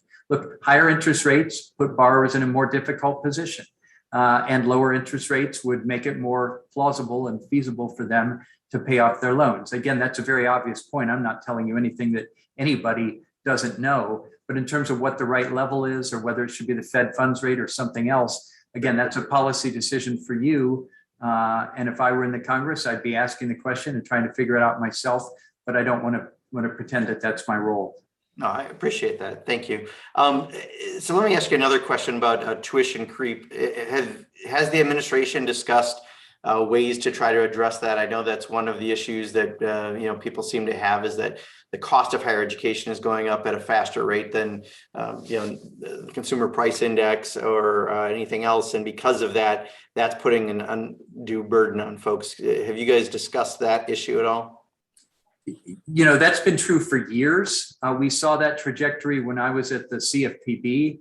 It was at that point for the first time that, again, Rohit Chopra, our student loan ombudsman, was able to point out that the total aggregate student loan debt had just exceeded $1 trillion for the first time. And by the way, it's already now at somewhere between 1.5 and 1.6 trillion. In terms of why that is so, whether schools are charging too much, those are policy issues that people wrestle with. If we could keep a lid on higher education costs, that would make it easier to finance this program and make it easier on borrowers and their families. All the mechanics that go into that, including state government laws, federal government laws, and what oversight of institutions are. It's not really in my purview to tell institutions how much they can charge students. Although obviously we get the back end of that, which is people repaying the loans to pay those amounts. But I would say it's definitely a concern. Higher education costs have outpaced inflation. They have risen to very high levels. Are we pricing families out of the market? Are we doing that by imposing significant debt at the federal level? These are serious issues and worthy of serious consideration. And I urge you to keep pressing on them. Great. Thank you, Madam Chair. I yield back. Thank you. Thank you, Mr. McCain. And now, Mr. Good of Virginia. Thank you, Chair Wilson and Ranking Murphy, for holding this hearing. I'm concerned by the recent announcement of the Biden administration that they're going to continue to freeze the student loan payments through January 31st of 2022. Continuing the student loan payment freeze will saddle students with an albatross of debt even further down the road, rather than having them start or continue to pay down their balances. While heavy-handed government shutdowns have forced unemployment on many Americans, we all know there's no longer a labor shortage, or there is now a labor shortage with 10 million job openings. So there's no justified reason to continue the student loan freeze. Mr. Cordray, in your past role in the Consumer Financial Protection Bureau, you talked a lot about predatory lending. Today, the federal government itself projects that more than a quarter of all Stafford loans will default. I served 17 years in the lending industry, and I can tell you that no business could survive a 25% default rate. It's only the government that would operate with that kind of a default rate. And any business would have to quickly close its doors. It certainly wouldn't continue the practice of business as usual. However, the government still proceeds with granting loans to millions of borrowers with few restrictions. Knowingly making loans where 1 in 4 will default seems the very definition of predatory to me. Making loans to unqualified and perhaps unsuspecting borrowers who have no demonstrated ability to repay, and they can so easily find themselves caught on the treadmill of automatic annual renewal. It appears that the federal government's policy is let's put our students in as much debt as we can and just have the taxpayers fund the massively overpriced and ever-expanding budgets of these woke leftist liberal institutions of so-called higher learning. The taxpayer is losing in this, the student is losing in this, and it's only these progressive institutions with these massively increasing exorbitant prices that are laughing all the way to the bank on the back of the taxpayers and the students. Mr. Cordray, given your documented flip-flopping, both opposing and now supporting predatory lending practices, why do you think it's okay to cavalierly lend out taxpayer funds and saddle these students with so much additional debt? Well, thank you for the question. And what I would say is this. The cost of higher education is high. People need assistance to be able to access that and better their lives and improve their employment prospects for the future. And some do that and do that successfully, and some do not. And it's a major public policy issue. It's an issue really more for Congress to decide, what are the tenets of how we lend to students and their families and what kind of requirements are to be imposed. It's not for me to say, it's for you all to say, and my job is to run the program. By the way, I don't believe that I've changed position on this at all. I think that the issue of federal student loans is important in terms of accessing ability to improve people's lives, but the ability to repay those loans, and on the back end, there's a high number of defaults, and we need to keep working at how we can improve these programs. So in any event, we could have a debate about the different economic philosophies here that maybe you and I have, and maybe they're not in full agreement. But beyond that, I'm going to run this program as best I can. I'm going to do it to protect borrowers and students, and I'm going to do it to protect taxpayers as much as possible. And I'm happy to have your input as we do it to make sure we do it as effectively as possible. Well, we're certainly not protecting taxpayers, and thank you for your answer. We're certainly not protecting taxpayers. The American people are not getting a good investment on their dollar with 25% default rate. And again, students are not coming out ahead if they don't have the ability to repay. And again, we are facilitating the rapid inflation on college campuses for, frankly, non-academic expenses. And there's no end in sight to that. Mr. Cordray, you've leveled a lot of public criticism at your servicing partners, which seems to me to be, quite frankly, a bit of blame shifting, especially on public service loan forgiveness and other programs. While that can make for some good press to beat up on them, this habit makes for bad partnerships. And you're certainly running a federal program that needs partners. And this year alone, you've had 4 key servicers, to my understanding, who have walked out on you or ceased the relationship there. Given your history of supporting what I would call, again, this predatory lending practice here, and the refusal of some service partners now to work with you, I don't know how the administration or the American people can expect you to put the students first here. What are you going to do to stop the hemorrhaging of these service partners?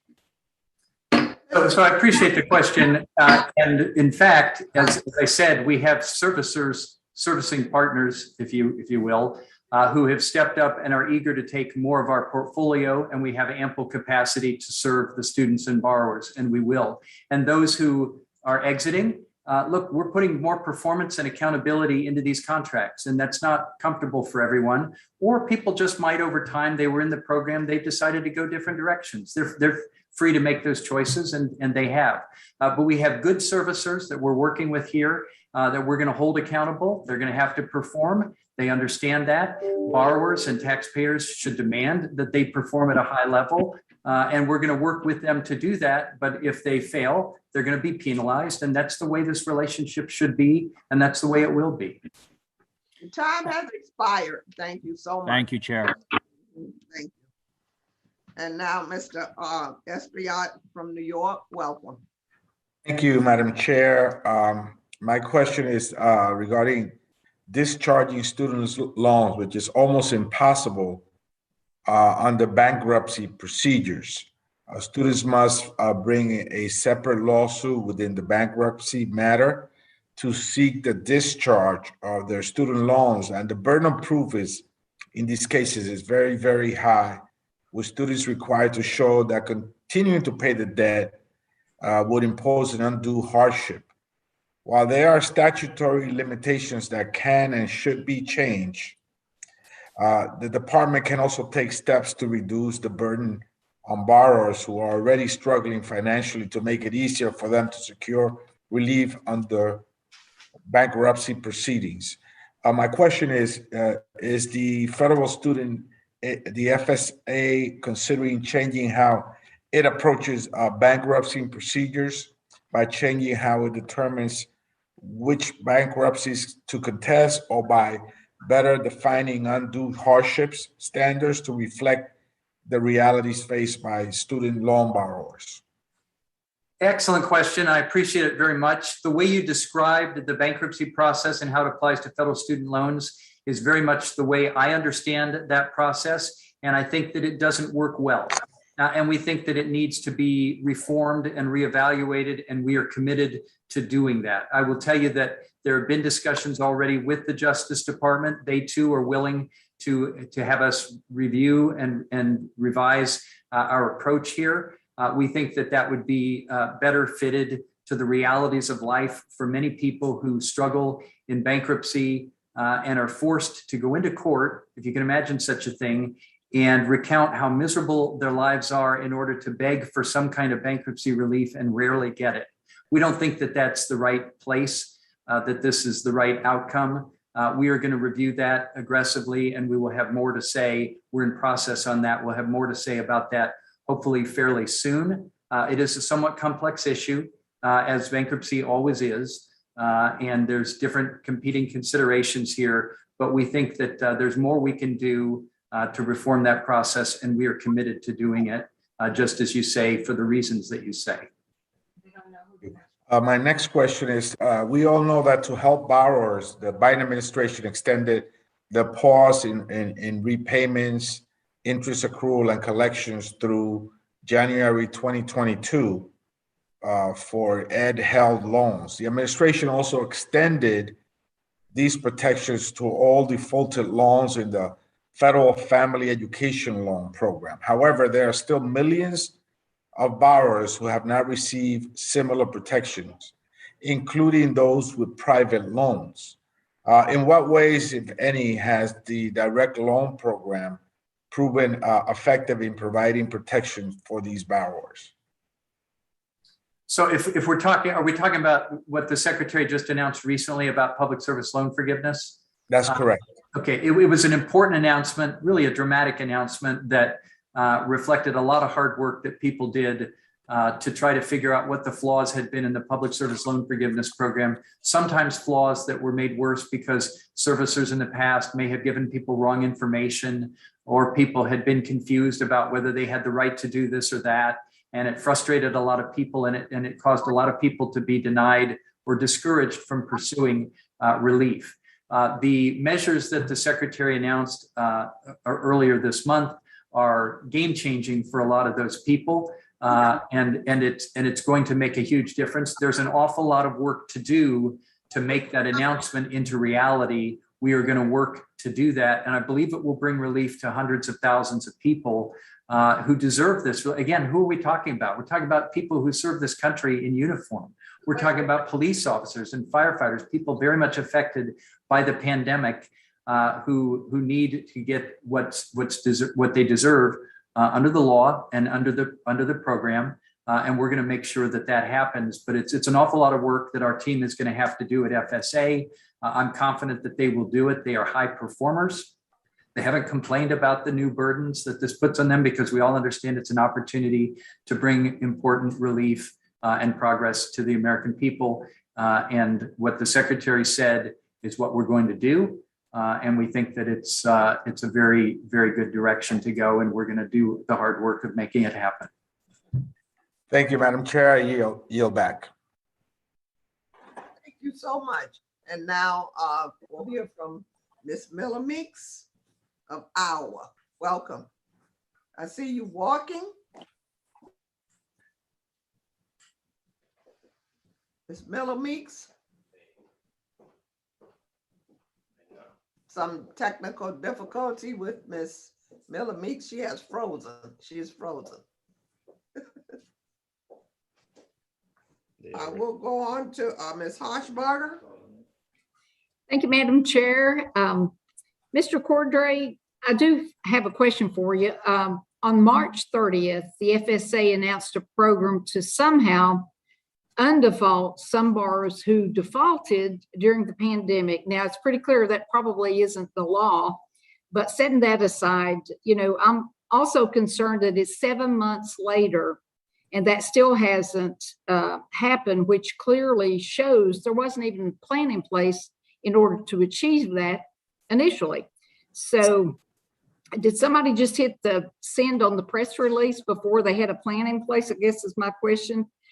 And I suppose I'm concerned that not only has the department demonstrated its willingness to ignore the law, but it also doesn't even appear to have a plan on how it's going to ignore the law.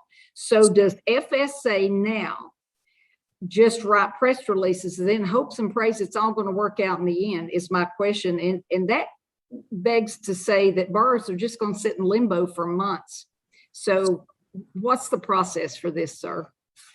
So if the question is, does FSA write press releases without thinking about the actual mechanics of carrying out these programs? The answer is no, we don't do that. Having said that, I'd be happy to have you frame your question again as to what exactly you would like me to address here in terms of where you're dissatisfied with what we made. Do they have a program? Do they have the mechanics of a program where people who have defaulted on their loans can somehow undefault on those loans? I guess is my question. Okay, so I'm not quite sure. There could be a variety of things you're referring to. There were people who had FFEL loans at the beginning of the payment pause that were at that time not covered by the payment pause, and later the payment pause was extended to them. And therefore we had to go to the guarantee agencies and the lenders, and any of them who had defaulted in the meantime needed to be put back in the position they would have been had the pause applied to them. If interest had been collected and it was supposed to now be 0%, that needed to be changed. And there's been a lot of work to do to make that happen. So I'm not sure beyond that what you're getting at, but I'd be happy to hear more and try to be more responsive. I'll try to rephrase the question and I'll submit that to you, sir. And what I would like to do with the balance of my time is just yield that to the ranking member, Dr. Fox. Okay. Thank you, Congresswoman Harshberger. I'm going to talk a little bit about borrower defense. Mr. Cordray, exactly how many borrower defense applications are still pending adjudications? And if you don't know the exact number, we'll expect to get an answer tomorrow.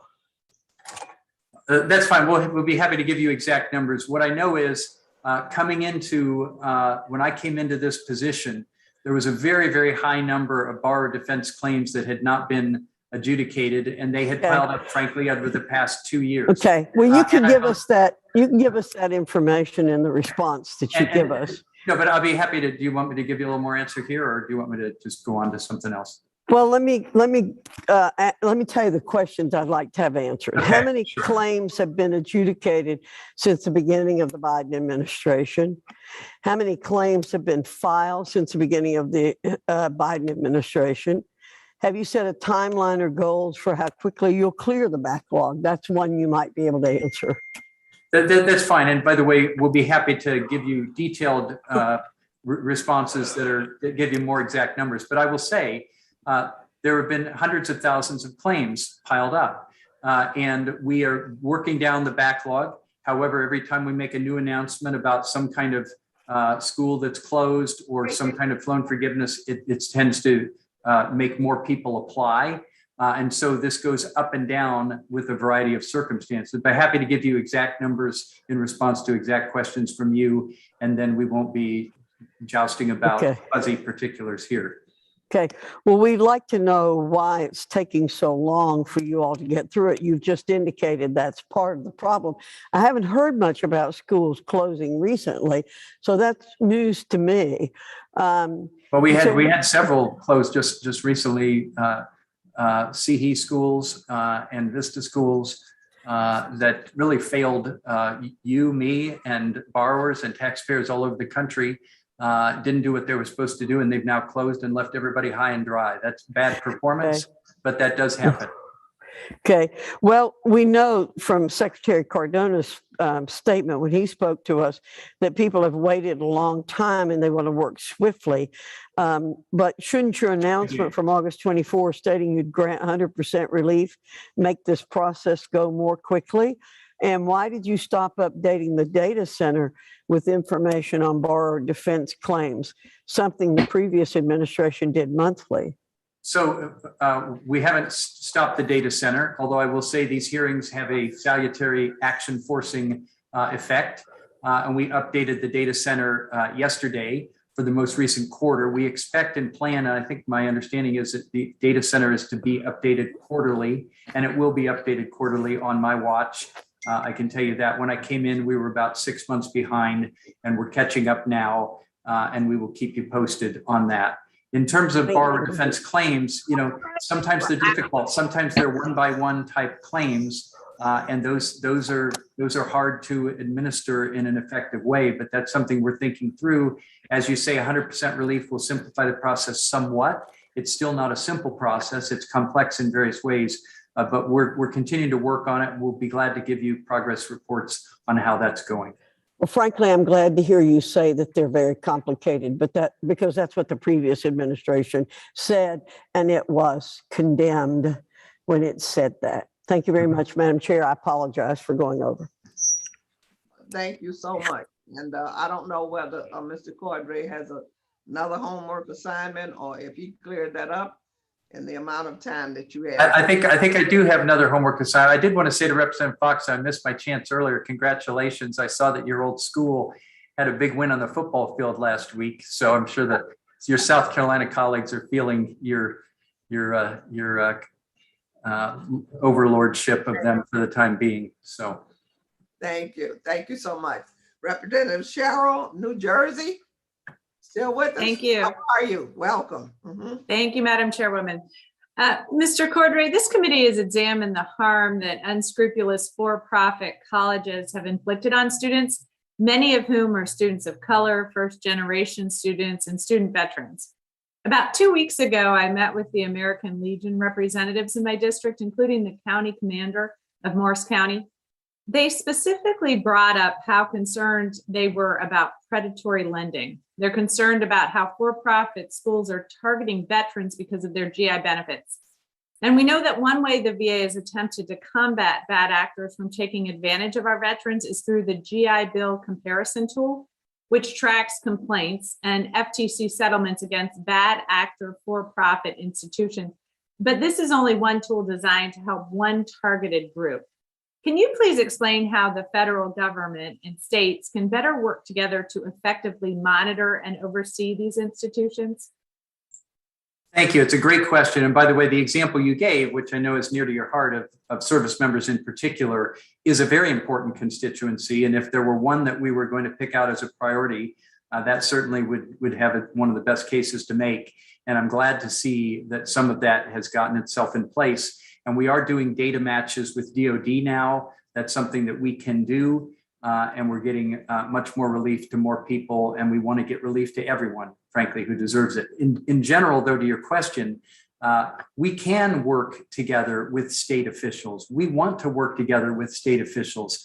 Under prior policy of the prior administration, they blocked the department and FSA from working with state officials. And frankly, it led to, what did it lead to? State officials suing the federal government just to get information they thought they needed to oversee these programs. That's not the way we should be working together, and we have stopped that. Going forward, where we have complaints, by the way, states will hear from people, we will hear from people, the FTC will hear from people. We need to bring all this together, CFPB as well, and talk together and think together about how to solve these problems. That's what we will do, and I think we'll be more effective as a result. And in terms of how we will address these issues, it'll be a variety of different means. Sometimes it'll be data matching. Sometimes it will be going after high risk operators that we think are letting people down. Sometimes it will be other things, but we will work closely with our state partners on this rather than pushing them away. And I think that's the right answer. Thank you. And you went over some of what you're going to do with the state actors. Are there other actions the FSA is taking or planning to take to improve the oversight of the for-profit sector? Yes. And again, some people would say we're targeting the for-profit sector. We're not. We are targeting any schools that are not performing as they should, that are violating the law, that are abusing and mistreating students and borrowers and their families. Whoever those are, that's who we're going to go after, and we will, and we need to, and people need to see that we're doing that so that the other schools get the message and shape up. That's the way law enforcement works. It has a deterrent effect, and that deterrent effect is important because it brings more people into line. We're going to be working with the Federal Trade Commission. They've signed up to work with us, and they will be a very effective partner. They have 100 years of history. They know what they're doing. They're eager to take on schools that are violating the law. We will work with them in a strategic way. We will work with states where that's appropriate. We will work with the CFPB where that's appropriate, and the Justice Department. So that's how we plan to proceed here. I don't know if I quite answered your question. If I didn't, feel free to renew it. No, I appreciate that. And I think that is a good flag. Where, you know, my specific concerns are those bad actors that have been really taking advantage of some of our students. You know, finally, just wanted to ask, the American Rescue Plan included a historic provision to close the 90-10 loophole. I was actually going to go there in response to your last question, but forgot that I was going to add on go there. And that's where you went. So go ahead. I'll go there. Yeah. And so as a result of the closure of the loophole, for-profit institutions will be required to derive not less than 10% of revenue from funds other than federal education assistance funds, and now including the GI Bill, which I think is important. So this will protect the integrity of the $120 billion spent on federal financial aid every year and guard against a waste of taxpayer dollars. The 90-10 rule also helps ensure that federal resources are not funneled to institutions that are fully reliant on taxpayer-funded programs for financial viability. So now that the department's beginning the negotiations to close the loophole, the 90-10 rule will protect veterans and service members who until recently, as I mentioned and we were just discussing, have been targets of predatory recruiting practices by low-quality providers. So since the closure of the loophole will start applying to institutions to fiscal years beginning on or after January 1st, 2023, what steps can FSA take in the interim to better enforce that rule? So, for example, are you considering additional consequences for institutions that fail the 90-10 rule in the first year as part of a provisional program participation agreement? Yeah, we will do whatever we can to help bridge the gap between now and when that law takes effect. I will just say, I wrote a book about my time at CFPB. The 90-10 loophole was one of the frustrations that we experienced, and I talked about it in my book. And in the end, you all have now fixed that. Thank goodness. Good work by the Congress there. In the meantime, if there's things we can do, and I don't know what they all may be, to try to enforce that, even though it's not yet law, we'll try to protect taxpayers on that. But it was a terrible loophole that people were driving a truck through, and it was hurting us. And I appreciate the Congress stepping up and fixing that. That was good work. Well, thank you. I'm not sure Congress gets too many attaboys, so thank you so much. And with that, I will yield back, Madam Chairwoman. Thank you so much. Ms. Miller Meeks, you're now ready. Good, welcome. Yes, ma'am, I'm ready. Thank you. I'll try not to go over my time. So, Mr. Cordray, as of April 2020, nearly 1.3 million borrowers had their employment certified by the department and were on track to receive public service loan forgiveness. My Democrat colleagues would like to say that this program is a way to reward first responders and frontline workers for their dedication to public service. But according to FSA data, the average balance forgiven as of April 2020 was approximately $83,000. And let me say that I am a 24-year military veteran, so I have no issues and have used the GI Bill and have also instructed people about joining the military when they're in the healthcare fields, utilizing loan forgiveness. But these statistics suggest that graduate degree holders are the vast majority of beneficiaries under this program. Now, we certainly want American workers to be educated and to be competitive in the workforce. But this highlights a real concern where the statute is drafted so broadly that public service employees currently account for 25% of the US workforce. Do you have any indication as to what share of the PSLF population work in an authentic actual public service like teaching or being a first responder, or doctors at a tribal healthcare setting or a free medical clinic rather than their own clinic or a not-for-profit that still is highly successful? Yeah, and if I may, let me say several things. First of all, I appreciate the point you made early on, which is, as you say, you made use of the GI Bill. You know the transformational effect that can have on your life, in your own life. And it's the same is true for many of your colleagues around the country. So we want to make sure that people who are entitled to public service loan forgiveness actually get that we follow through on that promise that was made to them in the law. At the same time, as you note, we don't want anybody to be taking advantage of that program who doesn't really deserve public service loan forgiveness. And so one of the things we do at FSA is we have to determine employer eligibility in any kind of doubtful close call. And we will make those calls and we will make them, faithfully to the intent of the law. Anybody who's working for the government is entitled to public service loan relief. And as you said. Okay, so sir, thank you for that. I had asked what share of the population. Let me go to my next question. Do you believe that a researcher at the Brookings Institution is doing public service?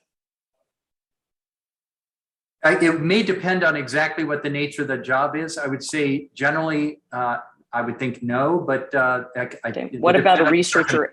What about a researcher at the Heritage Foundation? Again, generally, I would say no, but maybe they could make a particular case. I'd have to see the case to be persuaded by it, but in general. Do you believe that Turning Point USA, a 501c3, performs a public service?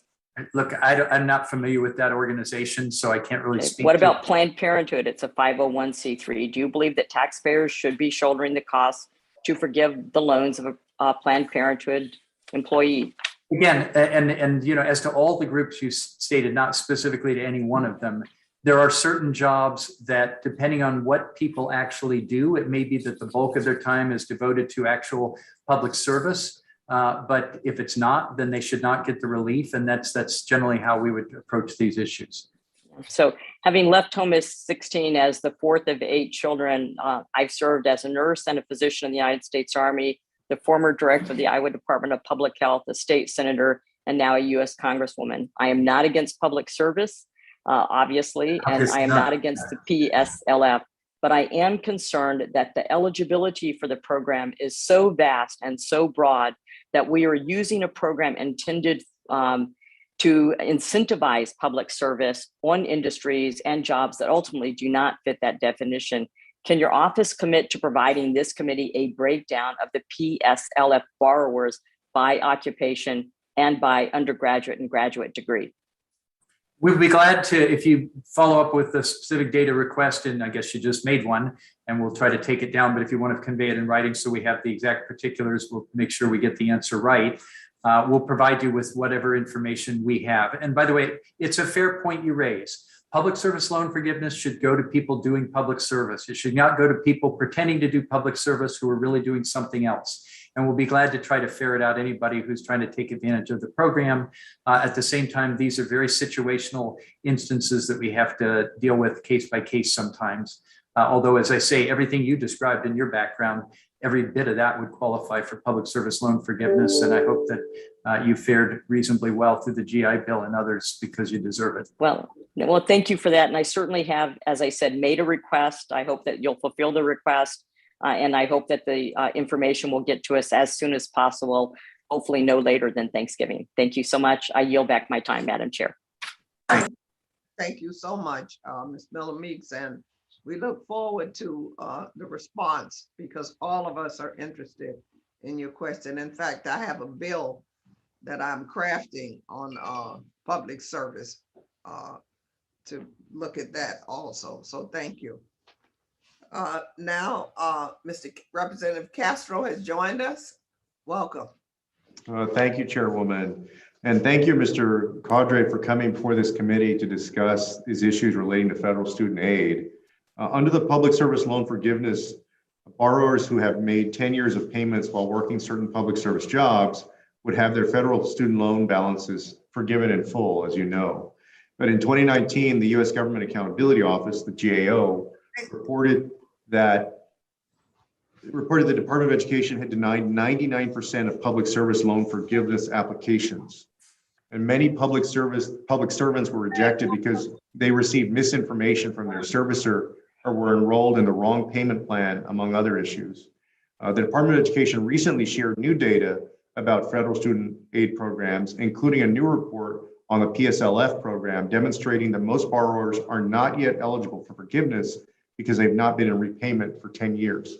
However, for many of those borrowers, this is due to the fact that they had the wrong type of loan and, as a result, had to consolidate into the direct loan program, which caused their repayment clock to reset and increase their time to reach forgiveness.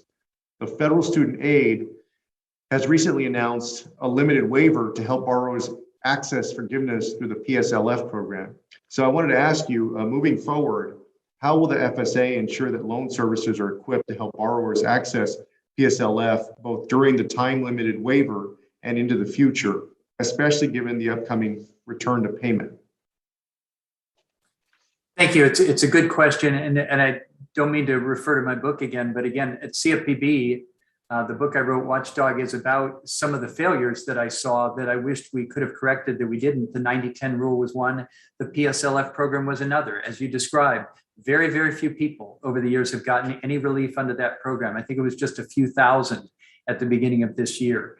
The changes that are being made here that the secretary announced, and due to a lot of hard work by people at the department and at FSA, are going to result in the numbers of people receiving public service loan forgiveness before the end of this year will be into the tens of thousands and a multiple of 4 or 5 over what was done before. And we're on the road to hundreds of thousands of others getting their monthly count of how many qualifying months boosted forward, and the relief being made easier for them. Those are all things that we're going to do. Now, having said that, that was an announcement. There's a lot of hard work that follows on an announcement that has to be done to make it effective. You know that. You know government very well. It's our job to do that. We have to work with our servicer. In this case, it's FIA. They're our loan forgiveness, public service loan forgiveness servicer. That'll be transitioning at some point, but they work on this program. They do hard work every day to try to deliver this relief.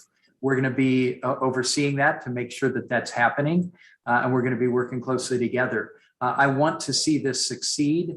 The secretary wants to see this succeed. I think all of us want to see this succeed, that people who deserve forgiveness based on many years of public service are getting their payment counts proper. They're getting their relief after 10 years. And this program will finally deliver what it was supposed to deliver. That's our job here, and we're going to do it. And can I ask you, what were the consequences, if any, to the servicers or others involved in administering this program, and the fact that 99% of applicants were rejected and the program was not working as it was intended? So I can't speak to what may have happened before I came here, but what I will say is there are some who are rejected outright. There are many who are not rejected, but they're told that they're on their path to it. They may not be nearly as far along that path as they thought they were, and there's been a lot of frustration about that too. The changes the secretary announced, which are significant, put people much farther forward toward 10 years, pushed at least 20,000 and actually close to 50,000 with a few further changes past 10 years and deserving now and entitled to full relief, and they'll get it. And there are hundreds of thousands who've had their payment count advanced, many, many months in some cases. And if they consolidate their loans, which is the step they need to take, if they're FFEL borrowers, they may actually go all the way from nothing to full forgiveness. So we're encouraging everyone to do that. We'd like you to help us encourage everyone to do that. Let me just make one more point. Okay, sorry. Yeah. Well, I just want to be sure that there was that there wasn't some malfeasance there, that somebody wasn't trying to make money off of a scheme. Yeah, actually, I'll say 2 more things, if I may.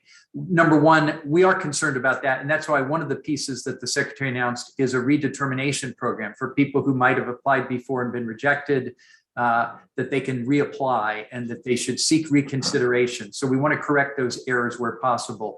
The other is there are scams and frauds that develop around these programs. It's true of everything in government. There's something we're doing that's good for people. There are scammers and fraudsters who will try to get into it, use it as a way to get people's personal information and so forth. We try to fight that as much as we can. But in terms of the actual program, we will give people a chance to have reconsideration here. I have to yield back. The chairwoman's cutting me off here. I yield back, chairwoman. Yes. This is a very, very interesting meeting. So you can see why we keep going over time, because so many questions and so many concerns. I told you before the meeting started how impactful this was going to be, but we appreciate your cooperation. I Yes, don't, you warned me very, very clearly. Yes. I don't know if Mr. Castro wants anything in writing. You're fine with your responses. Yes, if there's anything else in writing, if you could, anything else left to answer on those questions, if you could put them in writing. Thank you, Chairwoman. Thank you. And next, Representative Comer of Kentucky. Yep. Thank you, Madam Chair. Mr. Cordray, I'm sure you're very aware that Ranking Member Fox and I, along with several of our colleagues on the House Oversight Committee, sent a letter to Secretary Cardona in July requesting the release of a report commissioned by former Secretary DeVos detailing budget projections and information related to the value of the federal government's entire student loan portfolio. This letter followed several requests.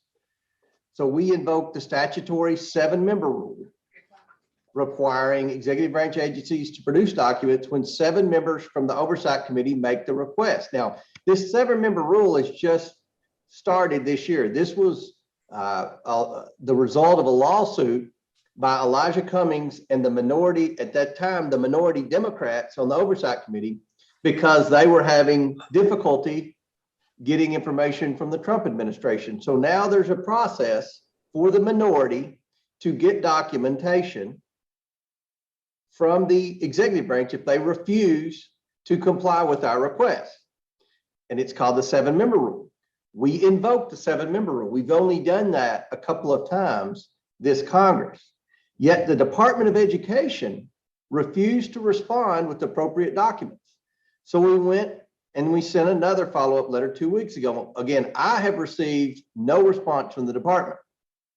Now, Mr. Cordray, this information will be very useful in determining the scope of student loan debt we're discussing in this hearing today and the debt American students are living with every day. I encourage you to work with your colleagues to provide this information to the Oversight Committee as soon as possible. And I might remind you that Ranking Member Fox is also a very active member on the House Oversight Committee. So is that a reasonable request? So, and again, Ranking Member Fox asked me about that same report, I believe, earlier in the hearing. And I'll simply give you the same answer I gave her, which is what I know on the subject, which is that, and by the way, if you haven't received a response on that, I believe one is forthcoming. You should get it immediately. And again, these hearings do have a way of kind of pushing forward the work for us. It's just the nature of life, I guess. But let me just say, what I understand is that the report had been provided in a redacted form. The redactions were imposed by the previous administration. It's been looked at and it's thought that that was, again, the appropriate response. And I think it's again being provided in the same redacted form. And there's some concern about some of the metrics in that report that we think are not accurate. And we're offering, the department is offering to provide a briefing to everybody who's interested in the subject of that report to go through it in some detail. And if that's helpful to you, it might be worth doing that and then see if you're satisfied. And if you're not, you could follow up at that point. But I think that's what would be responsive to your question. You know, when you ask any member of Congress whether they're Republican or Democrats, and there's a big difference between the Republicans and Democrats from an ideological standpoint up here, and I think every American sees that. If you say, name the 25 biggest issues that affect people in your district, student loan debt is going to be in just about every member's list of 25 issues. And it shouldn't be this hard to get information to help us determine the extent of the student loan debt. And it's been a frustrating process. I hope that from this point on, the Department of Education will comply with the House Oversight Committee's simple request for information. Now let me switch gears and say, recently the Department of Education began the negotiated rulemaking process to make changes once again to the borrower defense regulations. In the highly irregular move, the department announced that it planned to retroactively change the borrower defense rules for all federal student loans, thus applying the new regulation to borrowers whose claims have already been adjudicated. Retroactively in law is highly disfavored. And Supreme Court precedent is quite clear that rules should not be retroactive unless authorized explicitly by Congress. The Biden administration's proposal runs counter to this settled area of the law on retroactivity without an authorization evident in the Higher Education Act, permitting the department to establish retroactive rules, even though Obama administration's borrower defense rule did not attempt to make such an extraordinary change. Mr. Cordray, if the HEA does not authorize such actions, what authority does the department have to make retroactive changes to the borrower defense regulations? Boy, I got about 5 seconds, and that's about a 10-minute answer I need to give you. So I don't know if you're going to need that one in writing or just what. But what I'll say is, I know the borrower defense program is very complicated. There have been 3 or 4 changes of direction by different either rulemakings or policy differences under the prior administrations. One of the things I know is that that's one of the issues that's going to be taken up in negotiated rulemaking process, which will be a very public process the department's undertaking. I'm not running that process, but we have input into it. Everybody will have input into it. We're happy to have your input into it and get that rule into the right position, and we'll work to do that. In general, though, in terms of the zig and zag in this that there has been in the past, you're absolutely right about that. We could give you chapter and verse on that, but probably be better to do that in writing if you will. I'll look forward to receiving that. Thank you. More homework. Mm-hmm. Thank you so much. Representative Courtney, how are you, Connecticut? I'm good. Thank you, Madam Chair. And thank you, Mr. Cordray, for being here today. I agree with your earlier testimony that Secretary Cardona's decision on October 6th to untangle the public service loan program is a very significant and powerful decision that will help hundreds of thousands of student loan borrowers. I think probably every member got frustrated constituents calling over the last 3 years about the fact that the Department of Education and the loan servicers were just, really arbitrarily denying their 10 years of hard work in terms of complying with the program. I was here back in 2007 when the College Cost Reduction Act was passed that created the Public Service Loan Forgiveness Program. I think it's important to remember it had strong bipartisan support and was signed into law by George W. Bush. Again, I think if there's a consensus area in terms of student loan relief, certainly people who either wear the uniform of this country or step up as cops or teachers, nurses, et cetera, in public service jobs who are earning their discharge is something that we should all pull together and work hard to implement. Particularly, I want to just again note that we're already hearing from constituents that have gotten the good news in terms of emails from the department. So it's happening in real time, where people are getting the good news that payments are being recognized and moving up their discharge date. The fact that, again, people who are in the military are also going to have their time overseas counted under, the deferred payments that occurred when they're overseas are going to be counted as qualifying payments. Again, just want to confirm that that's something that's going to be implemented by the Department of Education in conjunction with DOD.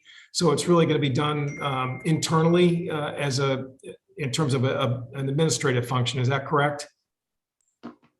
Yeah, we have worked hard to get automated data matching with DOD. And by the way, we're trying to get it across the federal government through Office of Personnel Management. We think we will. It takes a little time to do some of these things, but yes, we're going to make it as easy as possible.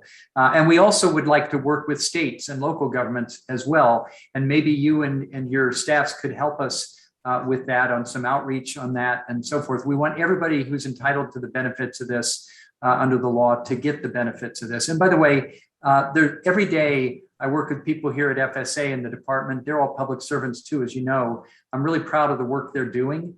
Some days you're especially proud because really good work has gotten done. And the day of that announcement about public service loan forgiveness was a day I was especially proud of the people at FSA. And sure. So, and again, just on that point, this committee reported out as part of the Build Back Better Act, a provision to clean up the problem with the military service members. Again, the secretary's order kind of obviated the need to include that into the BBB when we do final passage. I want to again thank your staff who helped work with committee staff in terms of fashioning the language. And again, clearly the commitment was there within your agency. The other part of the secretary's order, I have a question. I just really important. I just want to get through this, Mr. Secretary, is that, some people, as Congressman Castro alluded, are going to actually have to file a waiver request to get the consolidation relief, which the secretary's order included. And we're already hearing from constituents that servicers who are getting calls, because this is something people are watching like a hawk, back home, are already being told they don't have the guidance to implement the PSLF changes. And again, we want to make sure, because there's a deadline here of October of next year for people to file these requests, what steps FSA is going to take. We want to be partners with you to get the word out to people in terms of making sure that they don't get caught in another sort of bureaucratic gymnastic that would affect their eligibility for discharge.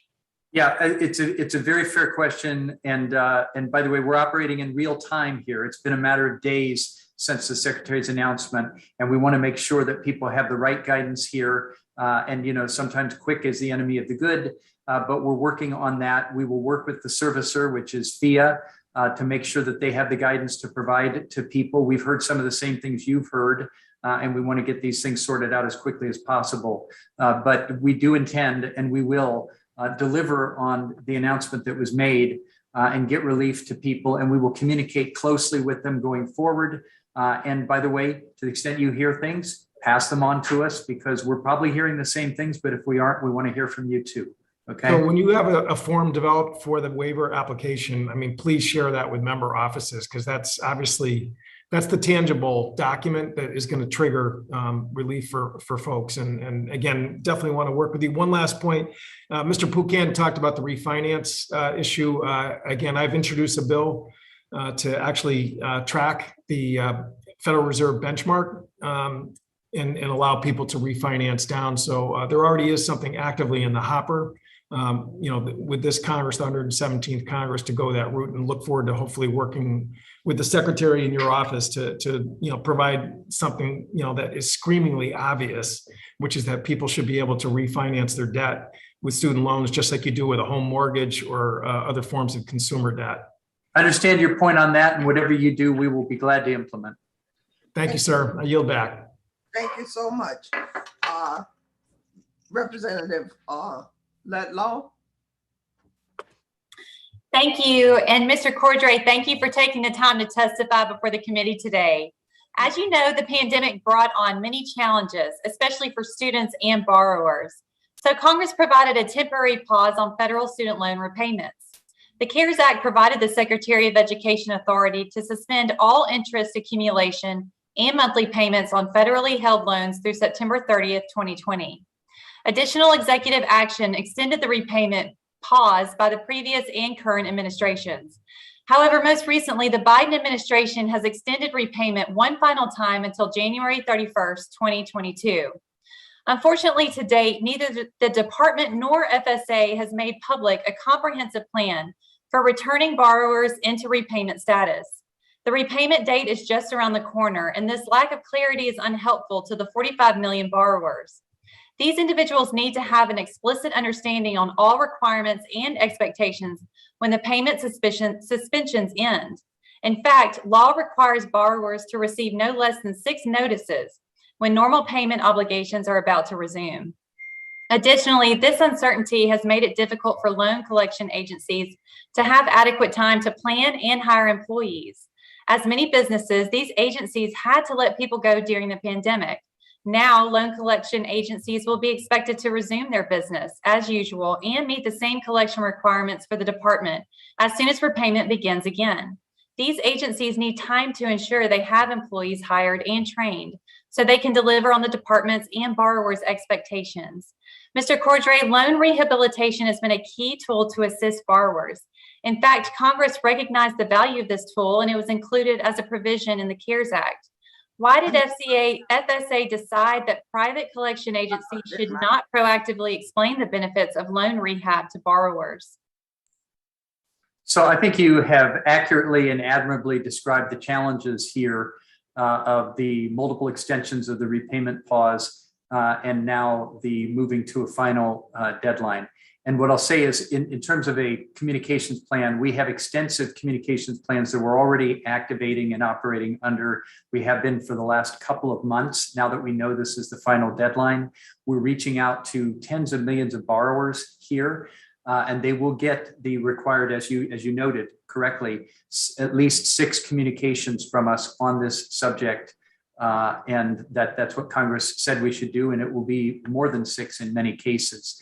Some of those communications are coming directly from us. Some of them will be coming from their servicers. We will have input into what those communications are, just to make sure the message isn't getting mixed here. We're also working, and we'd be awfully glad to work with you and your offices to make sure the message gets out that way as well. That's another way we can reach people. Look, some of them will listen to FSA. Some of them may listen to their servicer. Some of them will listen to neither of those, but they will listen to you. Your voice is respected in your community, and other community groups and others, whether it's alumni associations or student associations or teachers associations, or anybody can help us get this message out. We don't want anybody to mistake this, fall into delinquency and default because they just didn't understand this was happening. They just didn't hear about it. Our job is to get this a blanket communication across the country, but all of you can help us do that, and we would appreciate it. Now, I can go into more detail on more plans. Well, I have one follow-up to that. I Sure. appreciate that. Sure. I'd like to follow up. There are 11 private collection agencies, PCAs, on contract with the department. And it's my understanding the PCAs are at the ready to assist borrowers with rehabilitation when return to loan repayment begins. Will FSA allow PCAs to begin calls to defaulted borrowers on February 1, 2022? So in terms of what's going to happen with defaulted borrowers, there are active consideration being given to that. There's various schools of thought as to what the pandemic pause has meant for defaulted borrowers. As you know, the PCAs that you're talking about have not been able to engage in collection activity for the most part during the payment pause because there's been no debt to collect because it's all been paused, right? So that's been a difficult situation for them, we understand. And coming out of this, depending on decisions that are made about after January 31st, it's a difficult situation. We will communicate with people as we can, that is the PCAs, and we want to make sure we have plenty of capacity for reaching borrowers to make sure that they get this message and that they don't misunderstand it or fail to hear it. So I agree with you. That's a prime consideration for us, and we're working hard to do that. Thank you, Mr. Cordray. I yield back. Thank you so much. And now, Ms. Bonamici. Thank you, Ms. Bonamici, for being Thank you so much, Madam Chair, and thank you, Mr. Cordray. I agree with my colleagues who have noted the importance of this issue. A recent estimate from the Federal Reserve found that Americans owe more than 1.7 trillion in student loan debt. And in my home state of Oregon, the average graduate has more than $27,000 in debt. So it's clear we need to work together to find the best policies to support student borrowers. So Mr. Cordray, we know of the 3 loan servicers that have announced that they do not plan to renew their contracts. We've talked about that. Navient, Granite State Management, Fed Loan. These 3 companies serve about 16 million borrowers. So I want to ask about how the non-renewal of these contracts is going to affect borrowers and their families. So how will the department let borrowers know if their servicer is changing? And how can Congress help you make this transition as easy and cost-effective as possible for borrowers, their families, and for taxpayers? Yeah, thank you for the question. And the numbers you cited, I believe, are pretty much accurate. In fact, are accurate. What I will say is there have been times in the past, as I understand it, and it's history for me, I'm new to the job, that FSA hasn't always handled transfer of accounts well, and the servicers haven't transferred the accounts well, and there have been problems for borrowers. More recently, and most of the more recent examples have been smaller universes of borrowers, but those have been handled better, and the communication plans are sounder, and the handoff is better. And by the way, here the handoffs are being overseen very closely, and the servicers know that, by a coalition of overseers, including FSA, CFPB, and 17 states. So that gives me more confidence. But at the same time, we need to make this work. The way we do it is we start by transferring a small cohort of borrowers, and make sure that we work the kinks out on that. Then we gradually move to larger cohorts of borrowers. That is well in process right now for the Granite State portfolio. The Navient portfolio is going to be handled, we think, more easily because it's a move directly from one servicer to another of the entire accounts, all on the same platform. But we'll see, and we'll make sure that that's done well. The FIA transfers are a little more complex because they're so big, they have to go to multiple recipient servers, not everybody on the same platform. So we will be bulldogging that to make sure that goes as well as we can.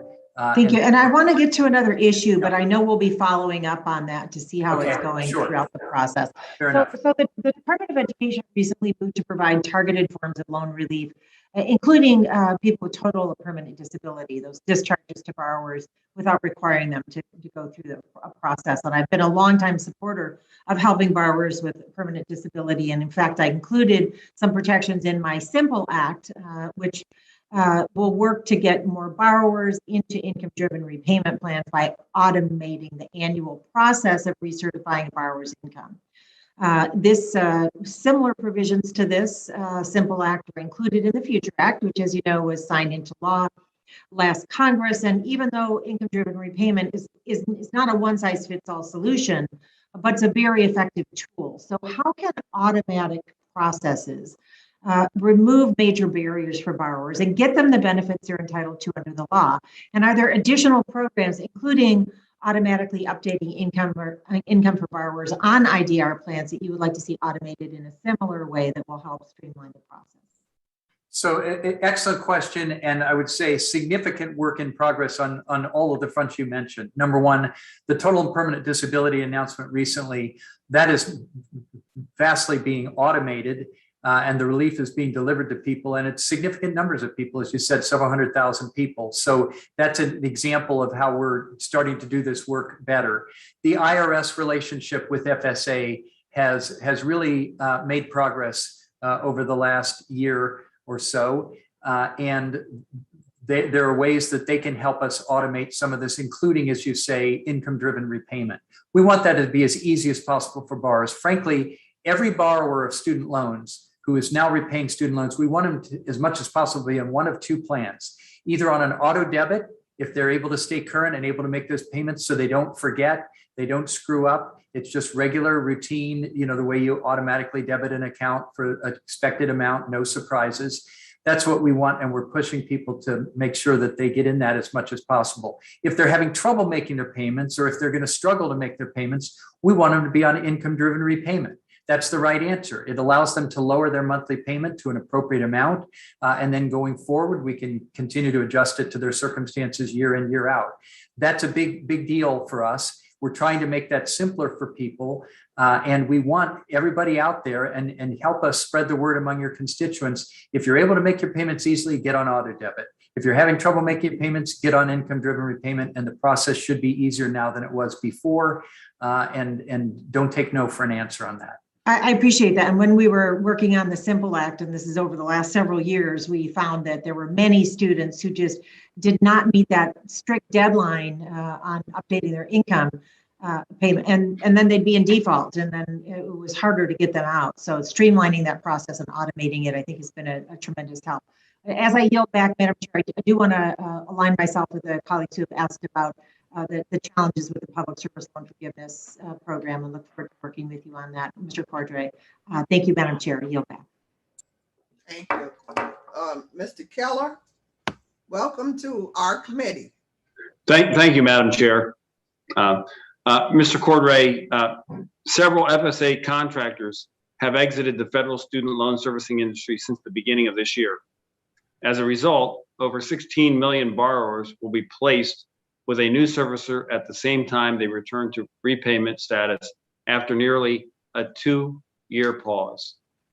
As you've noted, the return to repayment was challenging, a challenging task without, they asked me where you trying. Excuse me, I've heard somebody say, it was a challenging task even without losing any servicers. Among the servicers that have announced their exit was the Pennsylvania Higher Education Assistance Agency, or FIA. This is an entity that does a tremendous work in Pennsylvania and has received some unfair criticism from congressional Democrats progressive advocates, and sometimes, quite frankly, your department. You've repeatedly noted and alluded to it in your testimony that the reason some servicers made the decision not to renew or extend their contracts was that they were either unable or unwilling to meet proposed or supposed increased accountability and performance metrics. For example, speaking at a conference in September, attended by several FSA stakeholders, you noted that not everybody was thrilled with the new standards, but FSA stuck to its guns, and some of the servicers decided to exit the program rather than contend with these new realities. Does that statement, or does that include FIA? So I'm not trying to. Does it include FIA or it doesn't? I've only got 5 minutes. Yes or no? Well, FIA is exiting our program. They have reasons of their own for exiting. They have freedom of choice here. They've decided to exit. Okay. However, they are a big servicer. It's going to take time to move their portfolio. They're going to have to continue to work with us. Okay, you answered my question. I got to keep moving. I can't have a filibuster. I got to keep moving here. Trying to answer your question. So you've talked to FIA about why they decided to exit? Again, that's a yes or a no. I have had conversations with FIA's leadership since I became head of FSA. Yes. Okay. Now the contract extension for the remaining servicers, these new guidelines, were they made aware of that? Were the servicers made aware of these new guidelines on September 24th of this year? Actually, they were made aware of those guidelines sooner because we had to negotiate the contracts, and it took more than 2 months of hard work. Okay, so when were they made aware of what date were they made aware? It would have varied with different ones of them, but I think my very first conversation with loan servicer leaders, including FIA, I would have made plain that this was what we intended. However, can I say something? I'd just like to know what date that was. Well, I don't know what date that was, but it was. Can you get us the date? It was early. Let me say in context here, loan servicing is a hard job. I know it's a hard job. And I'll say this to you, and I'll say it to FIA, and I'll say it to all the loan servicers. I've seen mortgage loan servicing as head of CFPB. It's a very hard job. Having said that, we need to do a good job. And we have to have performance and accountability metrics in these contracts, and people have to meet them. I'm not going to disagree with that. I'm going to take my time back. I'm not going to disagree with that. Okay. That we need to have transparency, and we need to make sure everybody understands what they're doing, and they have to provide a good job. And I know FIA does in Pennsylvania because they service all of Pennsylvania. But for people to make accusations that FIA is doing this because they don't want accountability is not fair. I'd like to know, and I'd like to know when you can provide me with the date you talked to FIA. When can I expect to have the information on when FIA was made aware of this? Well, I can give. Look, I don't know exactly what the situation here is on a request like this, but if you're asking for a specific question about a factual date, I believe we can provide it. Okay. And we will. Okay. I would expect. I did not. This week. I did not direct those remarks. Sir. That's fine. It's my time. I would expect that by Friday of this week, you can provide my staff or the committee with the date on which you made FIA aware of what the guidelines would be. I just like to know that, okay? Because that goes to the timeline of when they decided or did not decide to continue the contract here. Again, it's all about accountability. And I've heard a lot of discussions today regarding student loans and educational institutions. In fact, the Secretary Cardona, said a couple months ago that everybody should be treated the same as far as educational institutions, regardless of their tax status. I'm still waiting for his plan on holding everybody to the same metrics. Okay, but let me add something that may complicate your question. You asked, when did I tell FIA something? When I first came in as head of FSA on May 4th and started speaking publicly about my job, I started talking about accountability and performance. And so that was in the air, whether I had said it directly to FIA, say on the phone, or whether I said it generally and they heard it. Everybody began hearing that after I became the head of FSA. That was not a message that was hidden or somehow sugar-coated. That was part of what we expected. Well, sir, here's a little bit of accountability that you and the department can provide, okay? I want to know the date when they were made aware. And I also want to see the secretary's plan. When he agreed that everybody should be treated the same, here's accountability for you guys, okay? I want to see the plan. I want to see the plan to treat everybody the same from the Department of Education. Okay, whatever you're expecting or requiring or demanding, if you just put us in writing to us and we'll try to respond to you in writing, we're happy to do that. No, But in not terms of- try. Again, You either do something or you don't. I will Okay. submit you my requests in writing. okay, but again, as to when FIA would have learned something, I have been talking about this from the first day on the job. They probably would have No, heard sir. it those No, meetings. sir. Let's not dodge the question. There was a date when they were given the expectations, okay? Okay, I guess we'll leave it at that. Thank you, sir. Time. Mr. Fitzgerald of Wisconsin, welcome to our committee. Thank you, Madam Chair, and thank you, Mr. Cordray, for being here. This is somebody kicked the hornet's nest here, and that's, I think, obvious based on the question and the back and forth that's going on today. I think what's been exposed by the pause is that we have a system that is flawed. And whether it's the 60 Minutes story or certainly secondary stories about Parent Plus loans, I think we're kind of in a territory where this is not going away. And I think it's something that's going to grow as we try and tackle the very complex issues of bringing people back online after they have been not making these payments, obviously, for some time. And it's only going to get worse, I think, with the extension of that. So my question is, and we have another freshman class that's attending college throughout this nation. So are there things that are being changed beyond just the order that's already been offered when it comes to the entire student loan system? And I want to go back to the Parent Plus loans a little bit, because that has been one of, I think, the most frustrating parts of this entire program, in that what you have is, it's just a specific story was just counted in the Wall Street Journal, where a woman had two children that went through Baylor University, and she ends up with over $200,000 in student loans under her name, under a Parent Plus loan, and no ability to pay it back. And you just scratch your head. How could this possibly happen? I think part of it is that the universities continue to increase tuition, not really concerned about whether or not there is a collateral involved or whether or not it can be paid back. And it just becomes more and more complex. So although the thing that will not go away, and our constituents, doesn't matter which side of the aisle you're on, are now completely engulfed in, how do I do this? How do I get my loan forgiveness in place? I mean, is the department, though, looking at, moving forward, where are we now, and how can we deal with the issues before us when it comes to new students as well as the repayment plans? Well, so there was a lot there. In general, I agree with you. Look, it's an unusual form of lending that we do with student loans in this country, where it is not risk-based, as most private sector lending is, and that does lead to some difficulties down the road. Having said that, the student loan programs, as I understand it, and again, Congress has designed these programs and put them in place.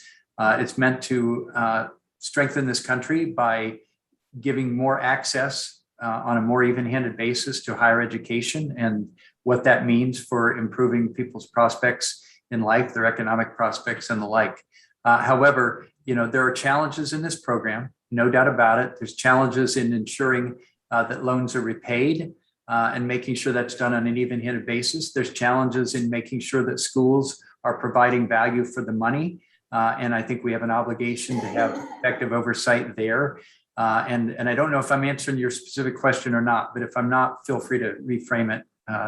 But that's my reaction to what you had to say. Yeah, I think Representative Castro kind of touched on it. It borders on malfeasance, and I'm really worried about that part of this, that if there's predatory loans being made, if there are sequences within the program where, there absolutely is some other type of motive involved, I'm really concerned about that because I think that's what the pause exposed. It exposed a system that, quite honestly, I think many people are standing back and saying, listen, this is just not about loan forgiveness. This is about holding people accountable. And it's very shady. I mean, this is starting to feel like, something that quite honestly deserves a lot more scrutiny than it has been receiving in the past. Well, we will do our best to hold people accountable, maybe schools in some instance, maybe services in some instance, maybe borrowers in some instance. And we'd be happy to have more input from you as to how we can best do that as we go. It's not an easy job, no question, but it's an important job and we'll try to do it. Thank you, Madam Chair. I yield back. Thank you. Thank you. Thank you so much. I remind my colleagues that pursuant to committee practice, materials for submission for the hearing record must be submitted to the committee clerk within 14 days following the last day of the hearing. So by close of business on November 10th, 2021, preferably in Microsoft Word format, the materials submitted must address the subject matter of the hearing. Only a member of the subcommittee or an invited witness may submit materials for inclusion in the hearing record. Documents are limited to 50 pages each. Documents longer than 50 pages will be incorporated into the record by way of an internet link that you must provide to the committee clerk within the required time frame, but please recognize that in the future, the link may no longer work. Pursuant to House rules and regulations, items for the record should be submitted to the clerk electronically by emailing submissions to ed&labor.hearings@mail.house.gov. Witness, again, I want to thank our witness for his dedication today, for his participation. We learned so much and we look forward to working with you. I told you this was an issue that was impacting America, and I guess you found out from testifying here today. I guess I did, yes. Members of the subcommittee may have additional questions for you, and they will submit those in writing to you. We ask the witness to please respond to those questions in writing. The hearing record will be held open for 14 days in order to receive those responses. I remind my colleagues that pursuant to committee practice, witness questions for the hearing record must be submitted to the majority committee staff or committee clerk within 7 days. The questions submitted must address the subject matter of the hearing. I now recognize the distinguished ranking member, Dr. Murphy, for a closing statement. Dr. Murphy. Thank you, Madam Chairman, and thank you for holding this meeting, and thank you, Mr. Cordray, for participating today. Just want to make a few points as we close up. I appreciate all the effort put into this today, but to be very honest with you, I'm a little disappointed in some of the responses made by the witness. There was a lot of deflection, saying that that was for, quote, Congress to decide. You know, on many issues like PSLF, where Congress already has decided, we had kind of a giant truck driven through the statute using authority that everyone knows was never intended for the purpose. You know, as I said in my opening statement, the Department of Education and, quite frankly, yourself have been less than transparent, to put it bluntly. I mean, that's just the fact. We hoped you would be more prepared to answer the questions that this committee proposed, because largely they're the same questions we sent in our letters months ago and didn't get very valid responses.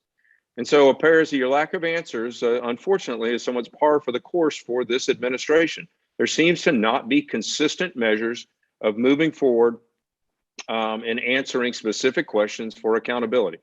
I want to reiterate, as the chairwoman just said, that we expect answers to the questions given to you, ones that you said you were going to provide. Thank you, but time regardless, for your testimony. We look forward to the answers that this committee has asked you put back in writing to the members who submitted them. Thank you, Madam Chairman. I will yield back. Thank you. I now recognize myself for the purpose of making my closing statement. Thank you, Mr. Cordray, for your time and your work to support students and protect borrowers. Today, we discuss the major steps the Biden-Harris administration has taken to support federal student loan borrowers. In just 9 months, the administration has provided 563,000 borrowers with $9.5 billion in relief they were legally entitled to receive under the Higher Education Act. And as Mr. Cordray shared, the Education Department continues to develop stronger consumer protections for students and for taxpayers.